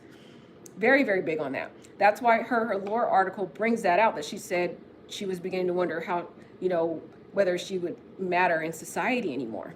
And that she was so focused on the 20 under 20 accomplishments and the under 30 accomplishments, because this is something that she literally obsessed about. And then now she turned 30 on April 28th of last year, and she was highly depressed. She stayed home, isolated, eating junk food. I mean, that is staying home alone, eating junk food on your birthday, to me, is a poster child example of depression. I mean, if you watch any Hollywood movie, I'll give you an example. We'll just use Hollywood for now. There's a new show out called Harlem. And this, I want you to watch, I don't know what episode it is, but there's an episode on there where Megan Good breaks up with her boyfriend. She's home alone, eating ice cream, junk food. When you see that depiction, usually that depiction is associated with somebody who is heartbroken, depressed. They always show this person home alone, binging on junk food. And this is what Cheslie did on her birthday. So that was a clear indicator that she was depressed because of her age. And then I believe she carried that on for the following months. And then now we're in a new year and she's approaching 31. She already haven't got over turning 30. And she still hasn't really found the answer to what is joy in being 30? What is the joy in getting older? Questioning her future. What is her purpose? She doesn't know what her purpose is. She's just creating all these fillers of, want to develop her extra stories, but really, what is her purpose? She hasn't really answered that question yet. And now she's approaching 30 this year, April 28th. She's approaching 31, sorry. She's approaching 31 now. And she still hasn't got over turning 30 years old. So that, in her mind, we can't compare her to, we can't compare her to a normal average woman who is, working a 9 to 5, regular, schmegular woman. This is a woman who has high expectations, big on perception, big on the external qualities that entertainment industry expects of her, to keep her career. And then now she's aging more, and then she has the failed relationships and all the other stuff just all in her head, and she has no one really to go to. And we talked about therapy before. Therapy is just a temporary band-aid. You go to the therapy session, you talk about your problems, and then they try to give you some type of, antidote or something to practice when you go home, but they really don't really address how to really heal from it. And from my experience, I've gone to therapy, and the only way that I have been able to deal with issues in my life was through God. I'm taking this wonderful course. It's called Keys to Freedom, and in that, and it's at my church. And in that workshop, we are utilizing the Word of God and going through prayer and the different various scriptures and different keys. And one of those keys to freedom from depression and other hardship is a commitment to God, is through prayer and the devotion in his word. And we know, if we look at her schedule, she didn't have anything in her schedule about prayer or reading the word. And she was away from her church. So, I mean, we do have a lot of people in our culture who say they do serve God and they go to church, but a lot of times it's not like a deep relationship with God. They're not going home reading the Bible. They're not going home having a prayer session with God and getting to know God's word and getting to know his voice. It's just kind of that external image of going to church on Sunday, and then that's it. Go to church on Sunday and then you just go about your week. You don't pray to God. You don't sit and read his word. And the enemy, those type of people in the enemy's mind is fresh meat, basically, because he knows he can get into that person's mind. He's been watching us since we were born. He knows all of our insecurities. He knows all of our heartbreaks. He knows all of our hurts. He knows exactly what to say to you to cause you to feel insecure, to cause you to feel depressed, to cause you to think suicide. He knows exactly, because he knows everything about you. So if you're a woman of God and you're not reading, you're not praying, you have no church she had no church in New York that she was going to, based on all the interviews I've watched. I haven't seen her say any church that she was going to. So we know she wasn't going to church on Sunday since she was in New York. Only time she was able to go to church is when she went back home periodically now, because as I mentioned before, when she was Miss USA, she was able to go back home every week, if not every other week, because she was able to make appearances in North Carolina. So she still was able to go to church, when she was there. But now, transition, no longer Miss USA, she's working long hours and extra. She's traveling all over the United States to different endeavors. That can really wear and tear on someone who's already dealing with a lot of exhaustion, who already have a nervous breakdown about it, who's already discussed it with a coworker. And to me, that tells me that's something that was so traumatic for Cheslie that she tried to warn her coworker, saying, you should not overwork yourself, because I did it and I ended up in the hospital and having a nervous breakdown, so don't do it. That really clued me in that was one of the biggest factors for why she did what she did. One of the biggest. There's a lot of factors we talked about, but then you got to weigh all the factors. And one of the biggest factors is the overwork, the imbalance of her life. And it was so important to her that she had to warn her coworker. One of the coworkers that he talked about, he felt like it was a sister to her. So that really hit home for me, that was one of the factors. And then the fact you add that to the last post when she said, rest in peace, it's all adding up to why she did what she did and all the other many reasons why she did what she did. But again, you're not going to see this on social media. You're going to see a happy, bubbly Cheslie. So you can't get clouded by that, because that is an image that a lot of us put on. You can't, and it's not just Cheslie. Cheslie's not the only one that does it. We all do it. I mean, there's so many times I know I post things and I may not even have a good day, but I post a little happy quote on there. But I may have had, some coworker yell at me just 5 minutes, but I post, be happy, or something like that. I mean, I'm pretty sure you guys have done it. Or sometimes you may have had an argument with your spouse at home, and then you have to go to work and you got to put on this happy professional image.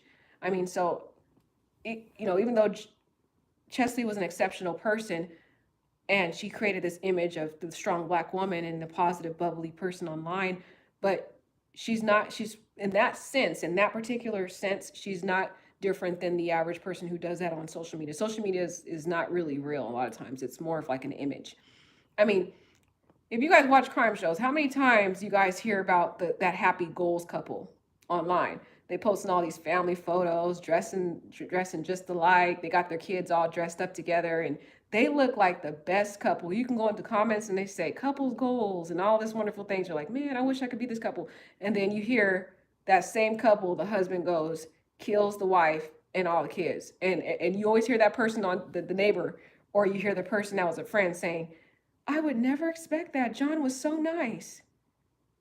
And you go back and look at their social media and you're like, that looks like, an amazing couple. Where did that come from? It came from complete left field, right? So again, that is a perfect example that we can relate back to this situation, that you cannot be moved sometimes by what you see on the external, social media, and what you see on, even her coworkers at Extra said she was so happy and so bubbly. But that's an image. That's what we put on, as a protective outer shell. And that's what Cheslie did, is that protective outer shell. And another sad thing was Cheslie exerted so much of this image, trying to keep up to being this positive, bubbly vibe, that when she got home, she was so emotionally drained. It's kind of like she got home and kind of took the mask off. You know what I mean? She was at work and all these places, and hi, I love you, and then she comes home and she's like, oh, it's like this spiritual mask comes off, and it's like the real feelings come out now, and now you can just let it all hang out. That all the depression and worry and stress all comes out at home, behind closed doors, all alone, in a cold, stressful, depressing New York state, and no family, no mother there to be there, no boyfriend. Remember those failed relationships, and the fact that it's hard to find someone, given her high intelligence and her high success. It's very hard, especially for a Black woman. A lot of Black women that you notice that are successful are single. So that's something that a lot of Black women deal with, is that issue too. So you got her at home alone. Now she gets to take the mask off, the one that she's been carrying all day. And now she's at home depressed, and she doesn't feel like she can really go to friends, because she's usually the protector. She's usually the one that everybody comes to as that strong, supportive friend. And then, she's calling her mom, telling her mom, at least she told her mom towards the end that she was depressed. But again, she even held it from her mom for a long time, till she couldn't do it anymore. And that's what's so sad. And I want to just encourage you guys, if you're going through something, you got to talk about it. You got to write it out. You got to get it out of your system. You cannot hold that stuff in, and you cannot distract yourself. A lot of men do that. They distract themselves with going to the gym and other stuff, because eventually it will come out. And sometimes it floods up so much in you that you explode. You will either, cry, depressed, and it could be detrimental stuff, as what happened in this situation. It could be so much that you can no longer hold it in. The Word of God talks about what is done in the dark comes to the light. And that's analogous to what this situation was. In the dark, Cheslie was battling immense depression. And she carried on, this mask, of happiness, joy, brought so much light and happiness to others. But in the dark at home, she was immensely depressed. And the more I watched her TikToks, the more I could see it, because you can tell, she wanted to show all these wonderful things, material things she had, showed all the cute clothes she had, and showed this new clock she got, but when I looked at her, and I feel like I looked into her soul, I saw an empty, hollow shell of someone who was trying to create happiness through all the things, the material things that she had, but she wasn't happy inside. That's what I got from the energy as I kept looking at the videos, and I was thinking, she was talking about how happy she was about this Express outfit and this clock, and there was this M&Ms. One of her last posts is she gets these M&Ms with her picture on it. And the more I looked at her and the more I prayed, I just began to just look into her spirit, and was thinking, she was, deep down, she's depressed and unhappy, but she's trying to cover it up with all these material things, getting new boots and having all these clothes and different things like that. But, she's using all these things that she's getting as a way to kind of validate herself and make her feel happy within herself. But at the end of the day, only those things can be temporary things that can make a person happy. But then the underlying depression comes flooding back out again. And that's what Cheslie ultimately dealt with, trying to get all these external things and clothes and outfits, but inside she felt empty and depressed and lost and confused and overworked. The stuff that she was doing was too much than any person can even bear. And she knew that, which is why she tried to help other people with that situation. I know. I don't even want to talk about that comment. Was she made? Yeah. Yep. Yes. The Garden of Love brings up an amazing point. I don't know if it's he or she, but the question is, was she maybe sexually abused? Yes. She not. No. Not well. Not sexually abused, but she was sexually harassed. She talks about how celebrities were always in her DM, but I believe when she was in entertainment and she's in all those Hollywood parties, because she's gone to those parties and she was at the gala and other places, I believe she was sexually harassed. Um, the Garden of Love, possibly. Who knows if she also could have been sexually abused by a family member? But you know what? We don't know that, so we don't want to put that on anyone. But that could be a question that we could think about in the back of our head. But none of us know if that was the case because we have nothing in the facts. And what I like to focus on is what we have before us, which is all her interviews and her videos and stuff. But it's something to think about. But there's nothing to say that she did. What we do notice, though, is that when her father divorced her mother, she really didn't have much of a relationship with her biological father. She had no relationship with her biological father from what I could gather from looking at, different videos and things like that. It seemed like she had more of a relationship with her stepdad, who she admired and looked up to and even worked alongside as an attorney, but she had no relationship with her biological father. So then it brings you back to the question of when he commented saying that they had dysfunction in the family and that she was sad. How did he know that? He had no relationship with her. The only evidence that we have of a dysfunctional family is there was possibly some type of family pressure to achieve high acclimates. We know that because Cheslie talks about in an interview that she did instill in her kids, they need to play music, they need to have, some type of high sports.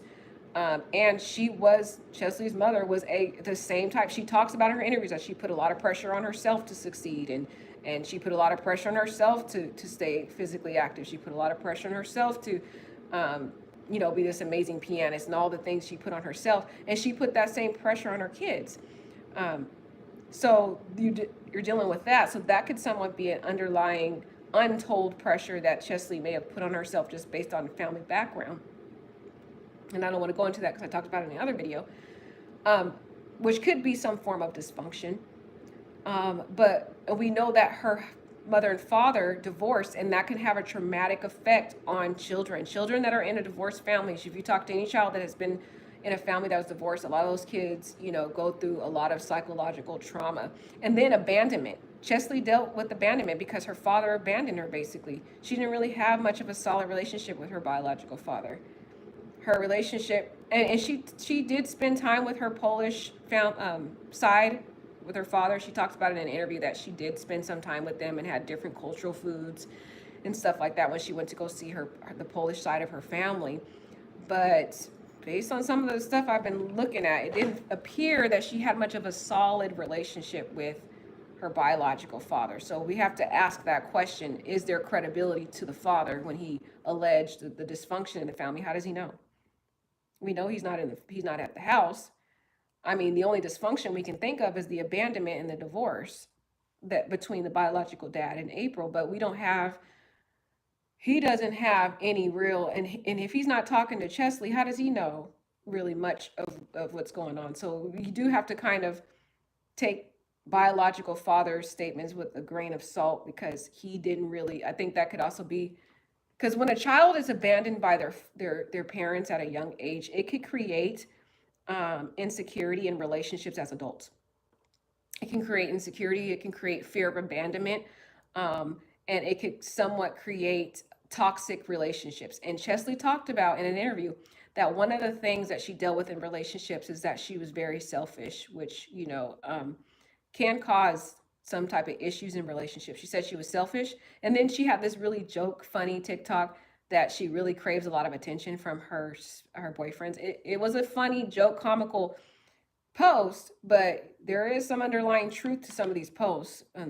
People make jokes sometimes because they really are serious about the jokes. I mean, how many times do you have somebody make a joke and say, you're ugly, and they're like, just kidding, but really they really feel that way? People do that all the time. They'll say some joke and say they're just kidding, but it's really something they feel. So that she made this little funny TikTok saying that she looks for attention. Why? Because she didn't really get much attention from her biological father. She wanted that a relationship with her dad, that deep relationship. And I don't believe, just based on a little information I have, and I could be totally wrong about this because there's not much information out there, but based on the little information I had, it didn't feel like she had much of a really strong backbone relationship with her biological dad.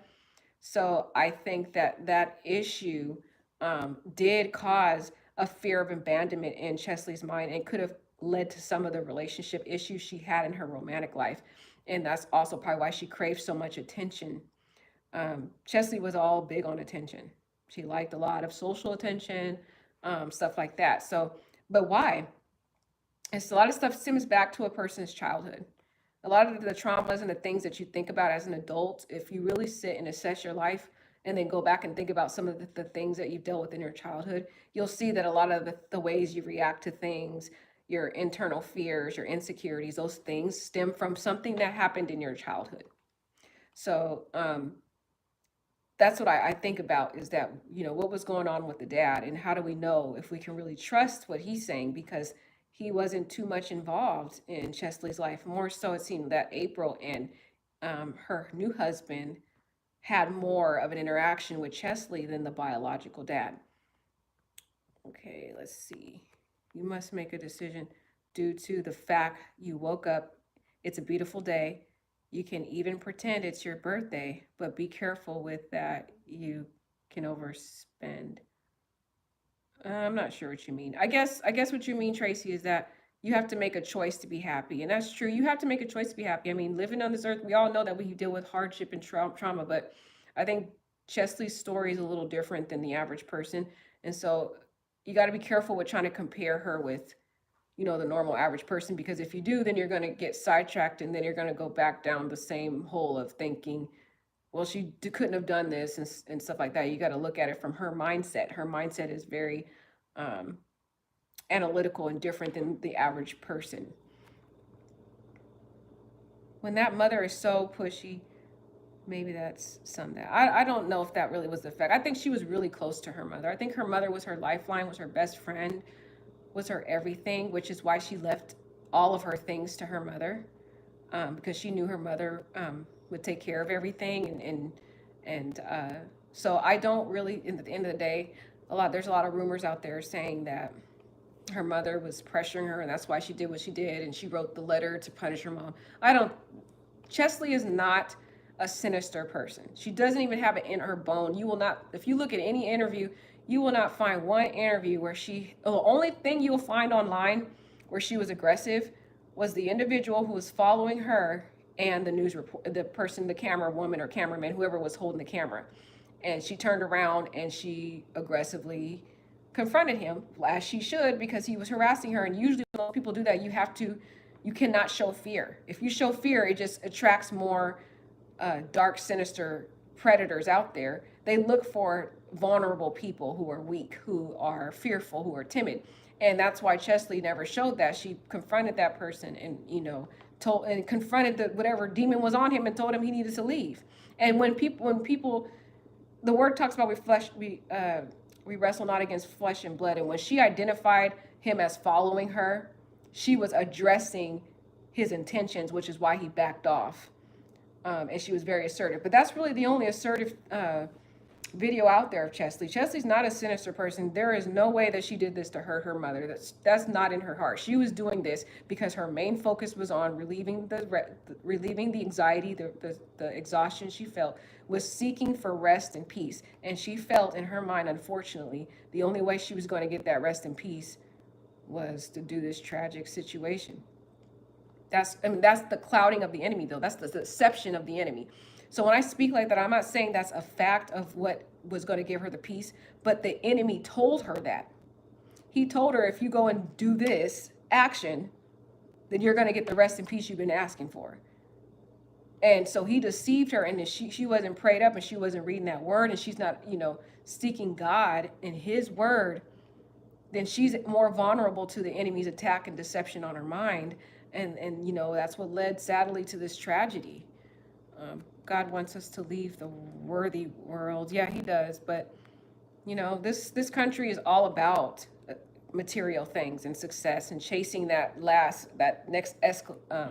that next achievement and chasing youth. I mean, how many people we know that are aging that are constantly getting Botox? Even regular people do that all the time that I know of, that are always trying to get a Botox or some type of surgery. That's our country. America is a very toxic country in terms of just a lot of superficial expectations. But then you add someone like Cheslie and you put them in the entertainment world, it just makes it worse. Okay, this is my last question, and then we're out of here. If she was depressed, isolating, not sleeping and eating, probably wasn't, she could have went into psychosis. Exactly. You're really explaining it. Piece of life. I want to make sure I read this clearly because you are explaining, which could end in a self-conclusion. You don't know what you're truly doing in that moment. Exactly. Piece of life. I don't want to say that one more time because a lot of people ask this in the comments, and this is where you have to really analyze a person who's dealing with something like this. It's not the normal average person when they're dealing with depression. And a person who's dealing with so much depression as Cheslie was, and she felt so much weight on her, and she really felt alone, and she had really no one she could go to, and she didn't want to really put much worry on her mother, which is why she ended up sharing it shortly before she passed away, because she could not hold it anymore. It was just packing up till she just couldn't hold anymore. She had to tell her mom. But when a person's depressed at that level, piece of life, you're amazing. When the person's depressed like that and they're isolating, as Cheslie was, she's home alone. She doesn't have any friends there. She's not reaching out to friends because, again, she's the protector. She's the person that's providing all this emotional support to everybody else. So she has to remain this, keep this image of protection, of being strong, of being the strong, person that people can lean on. So she feels she's isolated. She's probably not sleeping as much. Because depression does that to you. And we know in this last night, she didn't sleep, which is so sad. She posted the post several hours before. So sadly, she was getting her affairs ready. She was, sadly typing out what she did, setting, getting organized. And that whole time she's sitting here meditating on what she's going to do. That is so agonizing. I don't even want to imagine. And then she probably did stop eating because depression does that to you. And I talked to you guys about when I was depressed and I stopped eating. I just no longer had an appetite. I was up all night, just all kinds of stuff. So those are some of the symptoms of depression. It could lead you to go into a psychosis. And when you go to that psychosis level, you lose sight you lose all rationality. All reasoning goes out the window, which is why we see her typing out the letter, and we all was wondering, well, why didn't she write it out, or why didn't she get a proper will, all that. She's not thinking like a lawyer in that situation. She's not thinking like a rational, reasonable person would be thinking. She probably was at a level of psychosis, where she's, and again, the post is confirming what I'm saying is that only thing she could think of is relieving it. And getting that rest in peace is what she hungered and thirsted, that was the two things she wanted. And she felt that day that she dedicated to this, which was January 30th, that symbolic meaning of the 30th, this was going to be the very day, a dark, sad, celebratory day in her mind of getting that rest and peace that she wanted. And the sad thing is, too, this is consistent with who Cheslie was. Cheslie has, going to that 26th floor was some place that she was very familiar with. She has, I think it's either TikTok or Instagram posts where she had this black kind of crop top shirt with her hair, and she's flicking her hair, and someone's cameraman's doing the camera. And I think she's on the 29th floor at that time. And she's right by one of the areas. It's very kind of a cryptic after you look at it now, but she was very familiar. She did pictures up at the 29th floor. She did videos at that 29th floor, which is again consistent with something Cheslie would have done because she was very familiar with the 29th floor. She had, done all these different videos up there. So she I'm telling you, she thought about this. She planned the whole thing out. She probably even Googled if this was a definite way to like, you know what I mean? If it was a definite way to solidify this choice. She researched it. She probably looked up, if a person goes, I don't want to talk about this, but sad to talk about it, but she's researching and go because she, you know, again, she has that eternal nosy aspect of her, that inquisitive aspect. That number one, she's very familiar with the 29th floor. She does videos up there. She does photos up there. She meditated on this. She probably Googled it and found, you know, looked up, you know, is this an exact way to do it? So then again, this is consistent with something. It's like just looking at her videos and other things like that. She thought about this. She's like, you know, this is the same place she goes all the time. You know, maybe I should, you know, go up. You know, she's thinking in her mind where she's gonna go, and go up that particular area because this is a place she's familiar with. And then she's researching this, and then they have the previous incident that happened a week ago where somebody jumped off a building. That plants thoughts in your mind and in her mind because this is a depressed person that has, you know, is battling mental illness for a long time, who's, you know, not thinking rationally. So she's getting ideas from other incidents. Who knows if that self-conclusion of the man was not publicized somewhere. And this is an area that she's very familiar with. She's been up there doing videos and everything. So she probably, the enemy created in her mind. Again, I told you the enemy knows you. He knows everything. He knows your movements. He watches you like a hawk. He stalks you basically. He knows everything. So he put it at her head. He said, you know that place where you're always taking the photos? Go up to that floor. Why don't you do it up there on the 29th floor? He's creating all these things in her mind, and then her being the attorney, she's going and looking it up, and that's why it ultimately happened, because in the Word of God, it talks about renewing your mind. Everything starts in your mind. Everything, even the thoughts of self-conclusion starts in your mind. You start thinking about it, and if you don't rebuke it, if you don't attack those thoughts, and you let it fester in your mind, it begins to manifest into your actions, which is why I'm telling you, because Cheslie is an analytical person, it started out in her mind as just a simple thought. And then it manifested into her actions, which is depressing if she, you know, because she never dealt with it. Cheslie had a pattern of staying busy and not actually addressing the depression, addressing what is causing the issue, addressing the underlying hurt. She did go to therapy. She did. But as I mentioned, you got to do more than therapy. Sometimes those therapy sessions are not enough. And the problem is with the therapy is that Cheslie was a high functioning person. She was able to experience depression, but she was able to function on a daily basis. Some people, they get into this grave depression where they can't even function. They cannot do anything. They're not going to work anymore. They just stop functioning. And those type of people that are having that inability to really function on a daily basis, those are the type of people that they will prescribe medication to.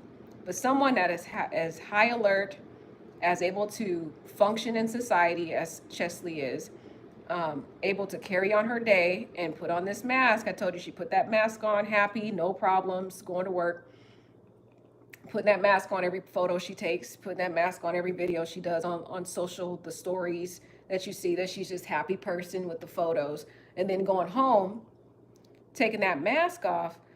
And she puts that mask on, by the way, when she goes to therapy. So then the person who is reviewing her is thinking, okay, she's able to function in society. So this is a person that doesn't need medication. I know when I went to, you know, my little therapy session, they never prescribed me anything, you know, because I'm able to function. I may have some little things I was dealing with, but I'm able to function in society. I don't have something where it's debilitating and it's, you know, interfering with my ability to carry on my normal routine in life. So just because someone's going to a therapy session, it doesn't mean that you're automatically getting prescriptions. And Cheslie didn't do any type of drugs. She was very, very clear in her mind in terms of drugs. This was something that was a spiritual warfare that happened to her mind. And in addition to all the childhood I told you and all the level, you got to watch the other videos to get the whole context of what was going on. But this was a lot of stuff going on in addition to the spiritual warfare and the deception that the enemy put on her mind. And if you really, really study spiritual warfare and the enemy, he is the very author of self-conclusions. He's the one that does that. He's the one that torments people to get them to do self-conclusions, as sad as it is. But he's the one that does that, and sadly. Let's see. Yeah, she didn't drink either. And I'm an attorney, and I'm the same way as Cheslie. I don't drink. I don't do any form of drugs. I don't know if that's some, like, and there was issue. What's very interesting is I'm a lawyer too. I don't drink. I don't do any drugs at all. Very clean, very pure. Same thing, Chesley. I told you we have a lot in common. That's why I feel like I can kind of connect with her on a lot of things. But which is ironic, a lot of attorneys, other than, Chesley, a lot of attorneys are alcoholics. They do lots of drugs. Like if you go research, issues or, drugs affecting attorneys, you'll look and you'll see that a lot of attorneys deal with lots of substance abuse and a lots of alcohol. There's a lot of alcohol. I mean, I remember to go to court and a lot of the defense attorneys, especially one of the actual appointed deputy public defenders, he would come into court reeking of alcohol in the early morning. I mean, it was like 8 o'clock in the morning. We are just starting the calendar, and he's right across from me, and he is reeking of alcohol. I could smell him across the table. So, and that's how they cope with depression, because a lot of lawyers go through depression, not just, you know, individuals like myself, minorities, and women that deal with the microaggressions, but generally the legal profession is a very highly stressful career. It's very highly stressful, and a lot of attorneys cope with their depression by drugs and by alcohol, and a lot of them become addicted to alcohol, and a lot of them do all kinds of drugs, which is just sad. But then you got someone like Cheslie who does no drugs, no type of anything, and then you got, so she's pure in her mind. She's pure because why do people take drugs? We're going to talk about Cheslie, but why do people take drugs? Why do people drink alcohol? To cloud and drown out their depression and their worry, to distract themselves. When a person drinks alcohol or they take a drug, it basically temporarily helps them to forget about their worries, their depression, their unhappiness. And that's why we have a lot of alcoholics in the legal system. But then you take someone like Cheslie, who is pure. She doesn't do any drugs. She doesn't drink any alcohol. And then you add Satan to the equation, who's deceiving her mind. That is triple depression on top of depression, because we got a rational person who's constantly being tormented with depression all day. She has no other antidote to get away from or temporarily escape her depression. Because why do psychiatrists prescribe drugs? They prescribe drugs to help people kind of it does something to the brain where it kind of suppresses some certain thoughts, for example, to help you temporarily deal with that situation, which is why you constantly need to take those prescriptions over again to help you with the same thing, to distract you, to get to suppress whatever depression or situation you're dealing with. That's why you take drugs. Sometimes people take drugs or get prescriptions to help temporarily put a Band-Aid on what you're dealing with. You go to a doctor, you get a prescription for pain in your back. You got to keep taking that pill to relieve temporarily, put a Band-Aid on the pain in your back. Same thing with a psychiatrist. They give drugs that people have to take to temporarily put a Band-Aid on whatever they're dealing with, the depression. So we've got Cheslie, who has no medication. She doesn't do any drugs, which I don't support. I'm not saying she should have did that. I'm just saying that maybe the doctor could have given her some type of prescription for her depression, maybe. But Cheslie didn't have any of that to help her with that either. And on top of that, she really wasn't praying. She wasn't reading the word. So me being a woman of God, when I don't read the word and when I don't pray, I do feel a level of separation from God. I don't feel as though I can hear his voice as clear as I usually am when I read his word and when I pray to him. And I feel this sense of distance from him, which is what Cheslie talked about.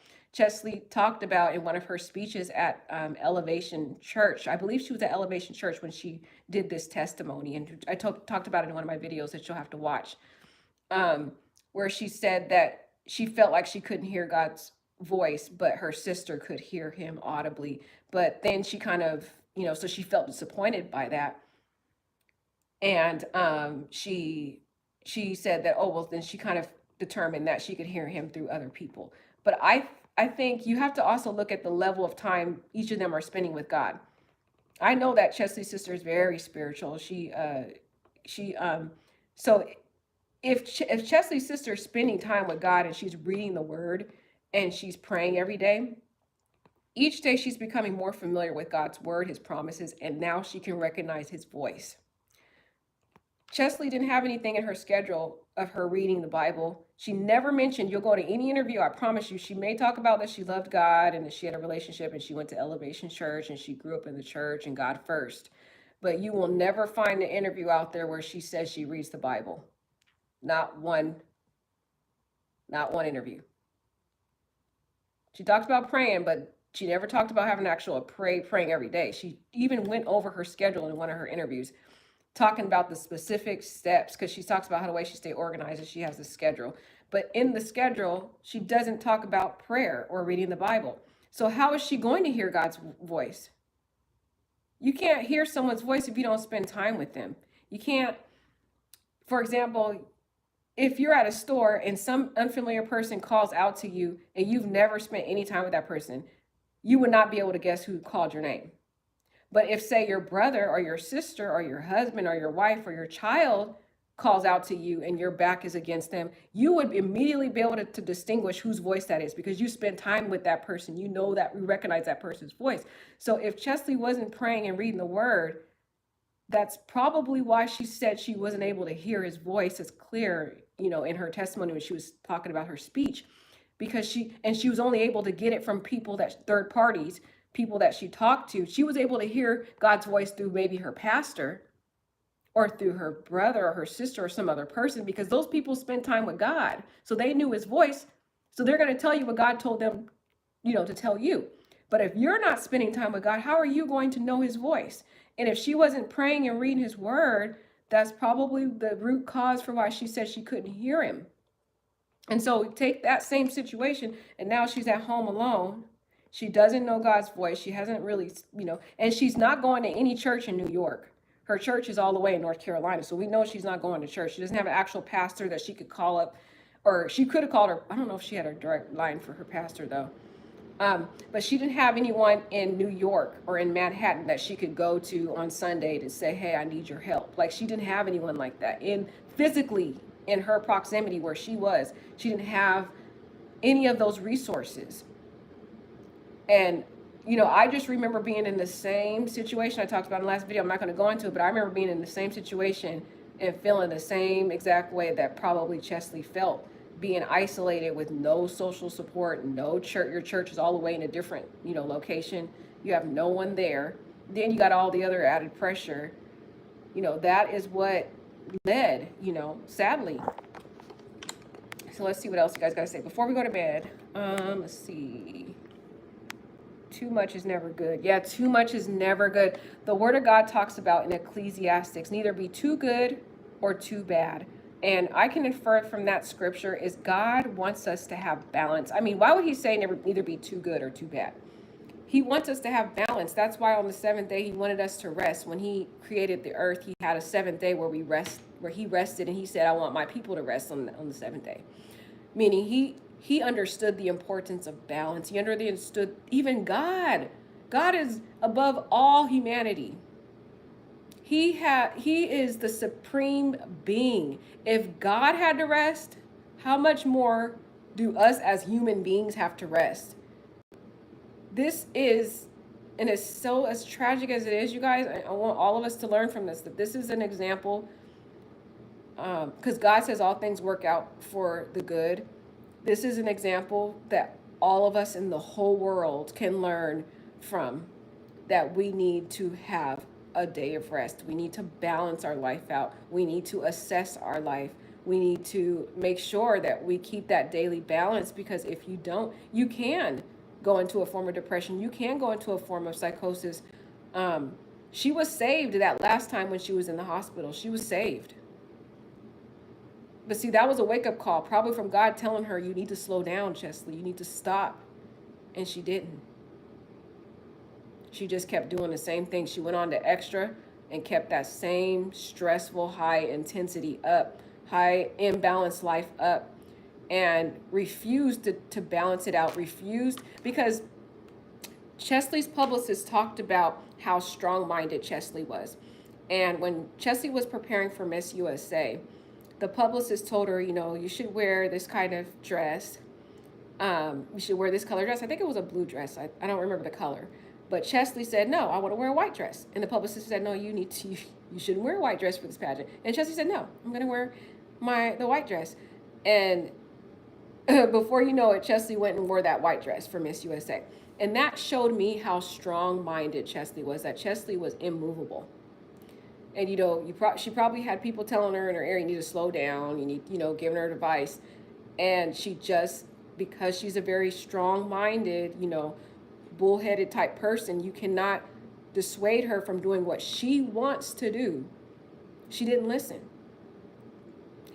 Maybe even her, God spoke to her through her pastor when she went home. Maybe even family members say, you need to slow down, you need to take a break. And Cheslie, being that determined, hardworking person, never did it. And she didn't learn from the 8 days in the hospital. She kept doing it. She talked about that schedule. And then we know she kept doing it because her publicist, you can look up the interview from her publicist saying, we had meetings planned for this past week. She had a packed week.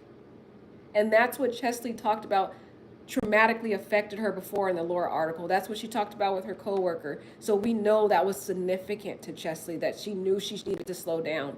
But even up to the point of the very last 48 hours of her life, she never fixed the problem. She still had a packed week the next week. Weeks packed. She had photo shoots. She had all this stuff. And that stuff was, I remember just, like I told you guys in a few videos ago, that I remember just really, because I was really trying to really assess her and study her and really figure out why. Because I cannot get peace in my spirit and really pray and release this until I figure out why. I became so involved in this to find out why this wonderful, woman did what she did, that I really started studying all her videos that she did. I started studying, her body language, all of that. And I can tell that she was highly stressed out and overworked, but she was trying to present this image of being so happy and having all these possessions and having all these beautiful boots and accessories and everything. But I could tell it was just all as a way of a shell to protect from what was really going on emotionally inside. It's like, look at all these things, pretty things I have. Look at all these cute clothes. But when you turn off the camera, you feel empty. When you turn off the TikTok, you feel depressed. You're all alone. You don't have your mother there. You don't have anybody there. You're all by yourself in this big, beautiful apartment with searching for joy and searching for purpose and feeling lost at the age of 30. And now you're approaching.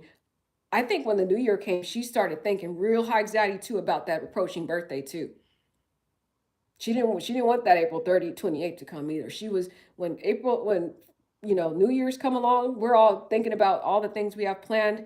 And Cheslie's probably thinking, oh man, I'm about to turn 31 this year. And she still hasn't even got over being 30. And then she's in a high industry that's all about youth and youngness and you only matter in society when you're this young, vibrant girl. And she got all this, Cheslie has been getting all this attention in America as Miss USA, as being, be this beautiful, youthful, young woman. But then at the same time, she's constantly reminded of being the most old woman as Miss USA, and people are protesting her age now because she's the oldest Miss USA. So this has constantly been something at the forefront of her since the very time she placed that crown. They placed that crown on her head. All they kept doing since 2019 is talking about how she's the oldest Miss USA and a lot of these trolls signing petitions about her age. And then now she's getting older. Now she's turning 30 and now she's about to be 31. Cheslie was like, I am not turning 31. And then she was questioning, well, what's the joy in my future? And she couldn't find it. She never answered the question that she talked about in Laura. She said, I look forward to life searching for joy and purpose. I don't believe Cheslie ever found the answer. And knowing Cheslie, she's very analytical. She questioned that a lot during those nights when she was home alone. And then she's doing these TikToks showing all these prized possessions she has. And in reality, she's empty, depressed, and none of those possessions are truly giving her the happiness and the joy. That's what a lot of people do. Let me talk about this. A lot of people will buy things. They'll buy accessories. They'll buy clothes. They'll buy purses and things as a way, to see if it'll make them happy. But those possessions only give them a temporary satisfaction at the moment once they get this possession. But then once that possession becomes familiar, the depression and unhappiness, it forms again, because those material things don't really give you pure, real happiness. You have to find that happiness in yourself. But a lot of people in our society try to buy things. They try to buy cars and houses and all these material things. And a lot of them too get spouses, thinking that all these external things is what's going to make them happy. But in reality, all it is a temporary band-aid. And then what I'm thinking is, Cheslie, she had all these boots and shoes and she had tons of things, and she shopped a lot. And I can tell you, a depressed person will shop a lot. If a person's unhappy and they're depressed, they shop a lot as a form of distraction. It's like temporary band-aids to temporarily make them happy. But then when they buy the item, they're constantly online shopping, they realize that the item doesn't give them the happiness that they're searching for. And if you look at her TikTok, she'll see all these stuff and she talks about, I think in one of her TikToks, that she shops a lot. And she's like, oh, I need to slow down the shopping. Well, she did that a lot. That's a form of depression. That's actually a sign of someone who is depressed, when they have this excessive, obsessive need to constantly shop, and get all these accessories, because what they're doing is trying to cover up and try to find a way to bring them the happiness they're searching for. But once they get the item that they bought, they're back to the depression again. It's only like a temporary, really the happiness in the shopping is putting the item in the cart, paying for the item. But once you take the item home, the depression's returns right back again. So that was another indicator. I just really looking into her eyes and her reactions and all these possessions she had, and I could just realize she wasn't really happy with her life in reality. But these things were kind of temporary band-aids to the underlying turmoil, because she was dealing with turmoil. The enemy was daily giving her daily depression and using all her past insecurities and things that maybe people may comment in the entertainment industry and in Hollywood. Yes, in Hollywood. Even like I know that Lizzo was joking when she did the interview with Cheslie, and she called her like a bee and was like, give me that bee, and pushed her and stuff. But Cheslie, being that soft, beautiful, sweet, sensitive, she's very, very sensitive soul, she could have kind of like, that could have been something that could have brushed her the wrong way too, and other people in Hollywood did the same thing. They just kind of reacted to her a certain way because she's very beautiful. She has that natural beauty that all the people in Hollywood covet, all those people in the entertainment that are constantly getting the surgeries and the enhancements they get all that stuff to look like a Cheslie. And then they got Cheslie coming in there, and you would hear in these interviews, they talk about how beautiful she is and talk about how her hair, and they admire it, but at the same time, they envy it. And we don't know what's going on in the background with her dealing with constant jealousy. And I know how that can be, because I've dealt with that. And I remember going through a lot of depression because I would join a lot of, dance organizations and in events, and I could not seem to get friends, because once I would get a female friend, and then they see how cute I dress, or if I wear, I'm very always dolled up, then they start resenting it. And then next thing you know, they're being mean or being bullied, or start bullying me, or then they'd stop talking to me altogether. And I noticed that with like pretty much most of my female friendships. It starts off really good, and then when they start hanging out with me or something, they see how like I always get dressed up, dolled up, similar to Cheslie. You see how she dresses, all the makeup and stuff. That's what I do on a daily basis. And then I notice the reaction I get, where they're just like, they don't want to be around, or you can tell like that kind of external jealousy. And I'm nowhere near Cheslie. So imagine Cheslie dealing with that, like to the 10th power. And then she's in the Hollywood industry and she's dealing with that. And I know I was depressed. I remember I used to cry and be depressed because I was confused. I was like, I'm so nice, I'm so polite. Why can't I, keep a female friend? Like, what is going on? It's like, you're confused in your mind. And Cheslie's very sweet and friendly. And she had a lot of friends. That's, so let's keep that to a fact. She had a lot of friends. But I'm saying when she's in the Hollywood entertainment, she's not like physically in Hollywood, but in the entertainment industry, and she's dealing with all these different celebrities and people who may possibly give her side eye or rude remarks, or, when she's in these other public places with some people who are insecure and jealous of all the natural beauty that she has. She doesn't have to go get any form of enhancement at all. And these people are giving side comments, rude comments. And then on top of that, she's dealing with possibly sexual harassment with some of those people in the industry. That was going on. And then she feels pressure to stay in this job to keep all of the possessions and pay and be able to afford this expensive apartment she's in, and be able to afford all these things. She feels a form of being trapped because she's searching for joy and purpose, and she hasn't found it. So if a person hasn't found that alternative way, to find that purpose in life, or, for example, that future career that could, provide a lucrative income, then some people can feel trapped in their job to pay for all the things that, all the high accessories and things they have, from the point of their car to their expensive home to whatever other bills, credit card debts, whatever. So sometimes people will stay at a job that they're not happy at because they're trapped. They have to pay for all these bills and different things like that. So we don't know if that was going on with Cheslie, but I'm just saying I feel in a form because she was in a state all alone. She really didn't have any, she was searching for that joy and purpose that she didn't have. We know she didn't really have a concrete, solid other career goal. Career goal is different than a filler, meaning, for example, build a extra story or win a Miss Universe title. Those are just filler goals. I'm talking about a concrete career goal. Like, for example, career goal is, I want to be a politician. I want to then advance to being a vice president, and then I eventually want to become president. That's a career goal. Or a career goal could be, as I want to eventually get back into law and become a judge. That's a concrete career goal. Or she could, something like, I want to be a motivational speaker. I want to go travel around the country and give motivational speakers at different law firms and encourage individuals about the importance of inclusivity. That is a career goal when I'm talking about that. Cheslie didn't have anything like that. She had filler goals, such as, build my extra story. And that's not the type of person Cheslie is. Cheslie, usually from 30 years of her life, she's always had some concrete goal she was chasing. She was either chasing a medal or acclimate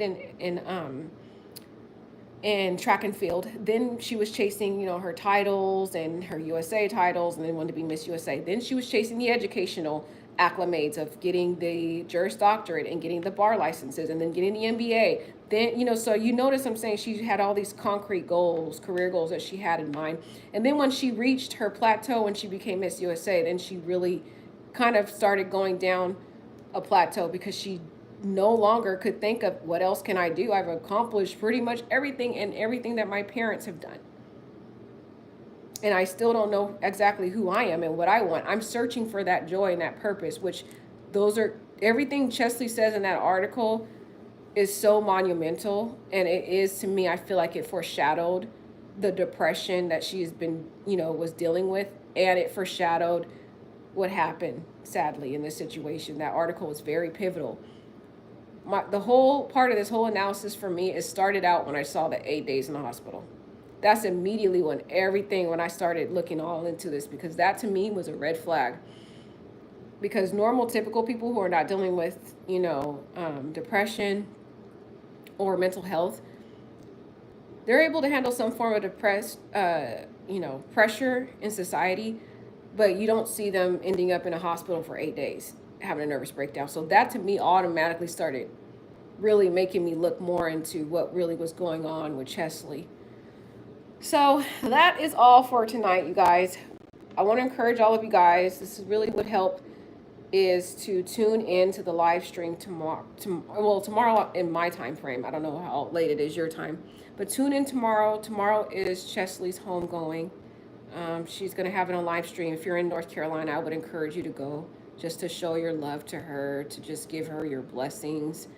I believe at this homegoing, you're going to be able to hear more about Cheslie, and it really will help you to understand who she was. So there's probably will be, some people sharing, how she really changed their life or her personality. You'll hear probably from family members, which is going to be very important to learn more about Cheslie. I'm pretty sure her siblings will be speaking, her mother will be speaking. So this is going to be a very, very, very pivotal moment for each of you guys to really understand Cheslie and know who she is by tuning in tomorrow to her homegoing. It will be tomorrow at 6:30 North Carolina time. I have no idea what their time zone is, so just kind of look up that time zone and tune in.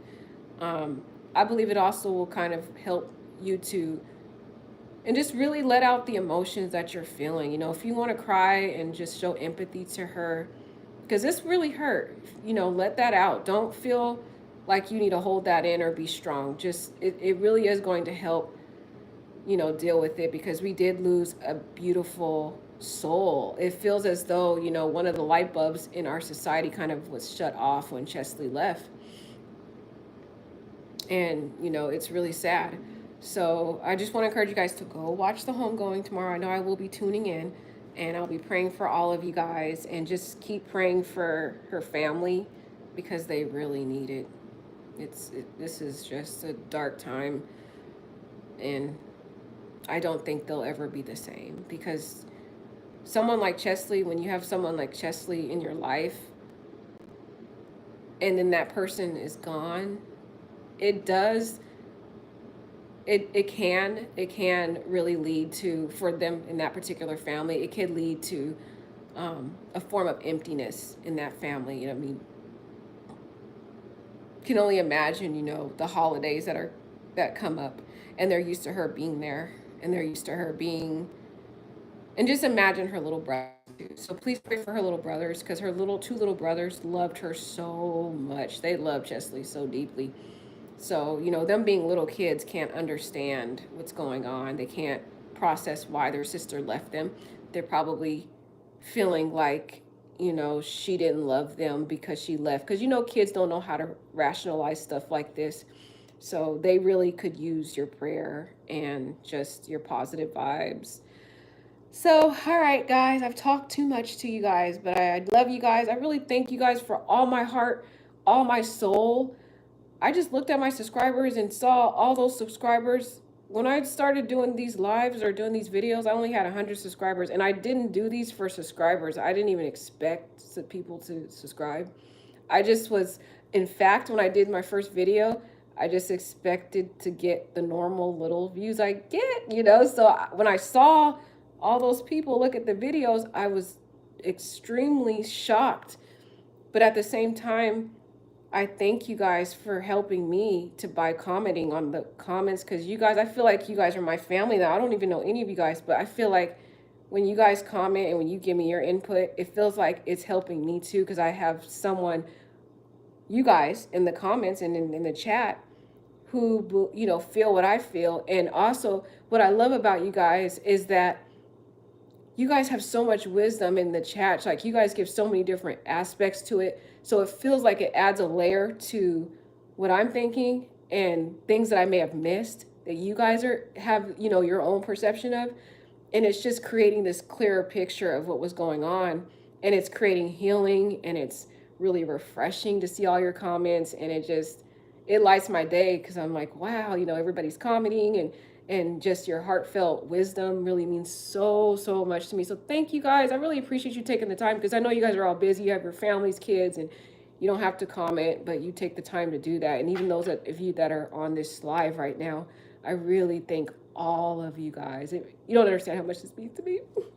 But all right, guys, have a wonderful night. I wish you guys all blessings and love. And I will see you virtually on Cheslie's homegoing tomorrow. God bless you.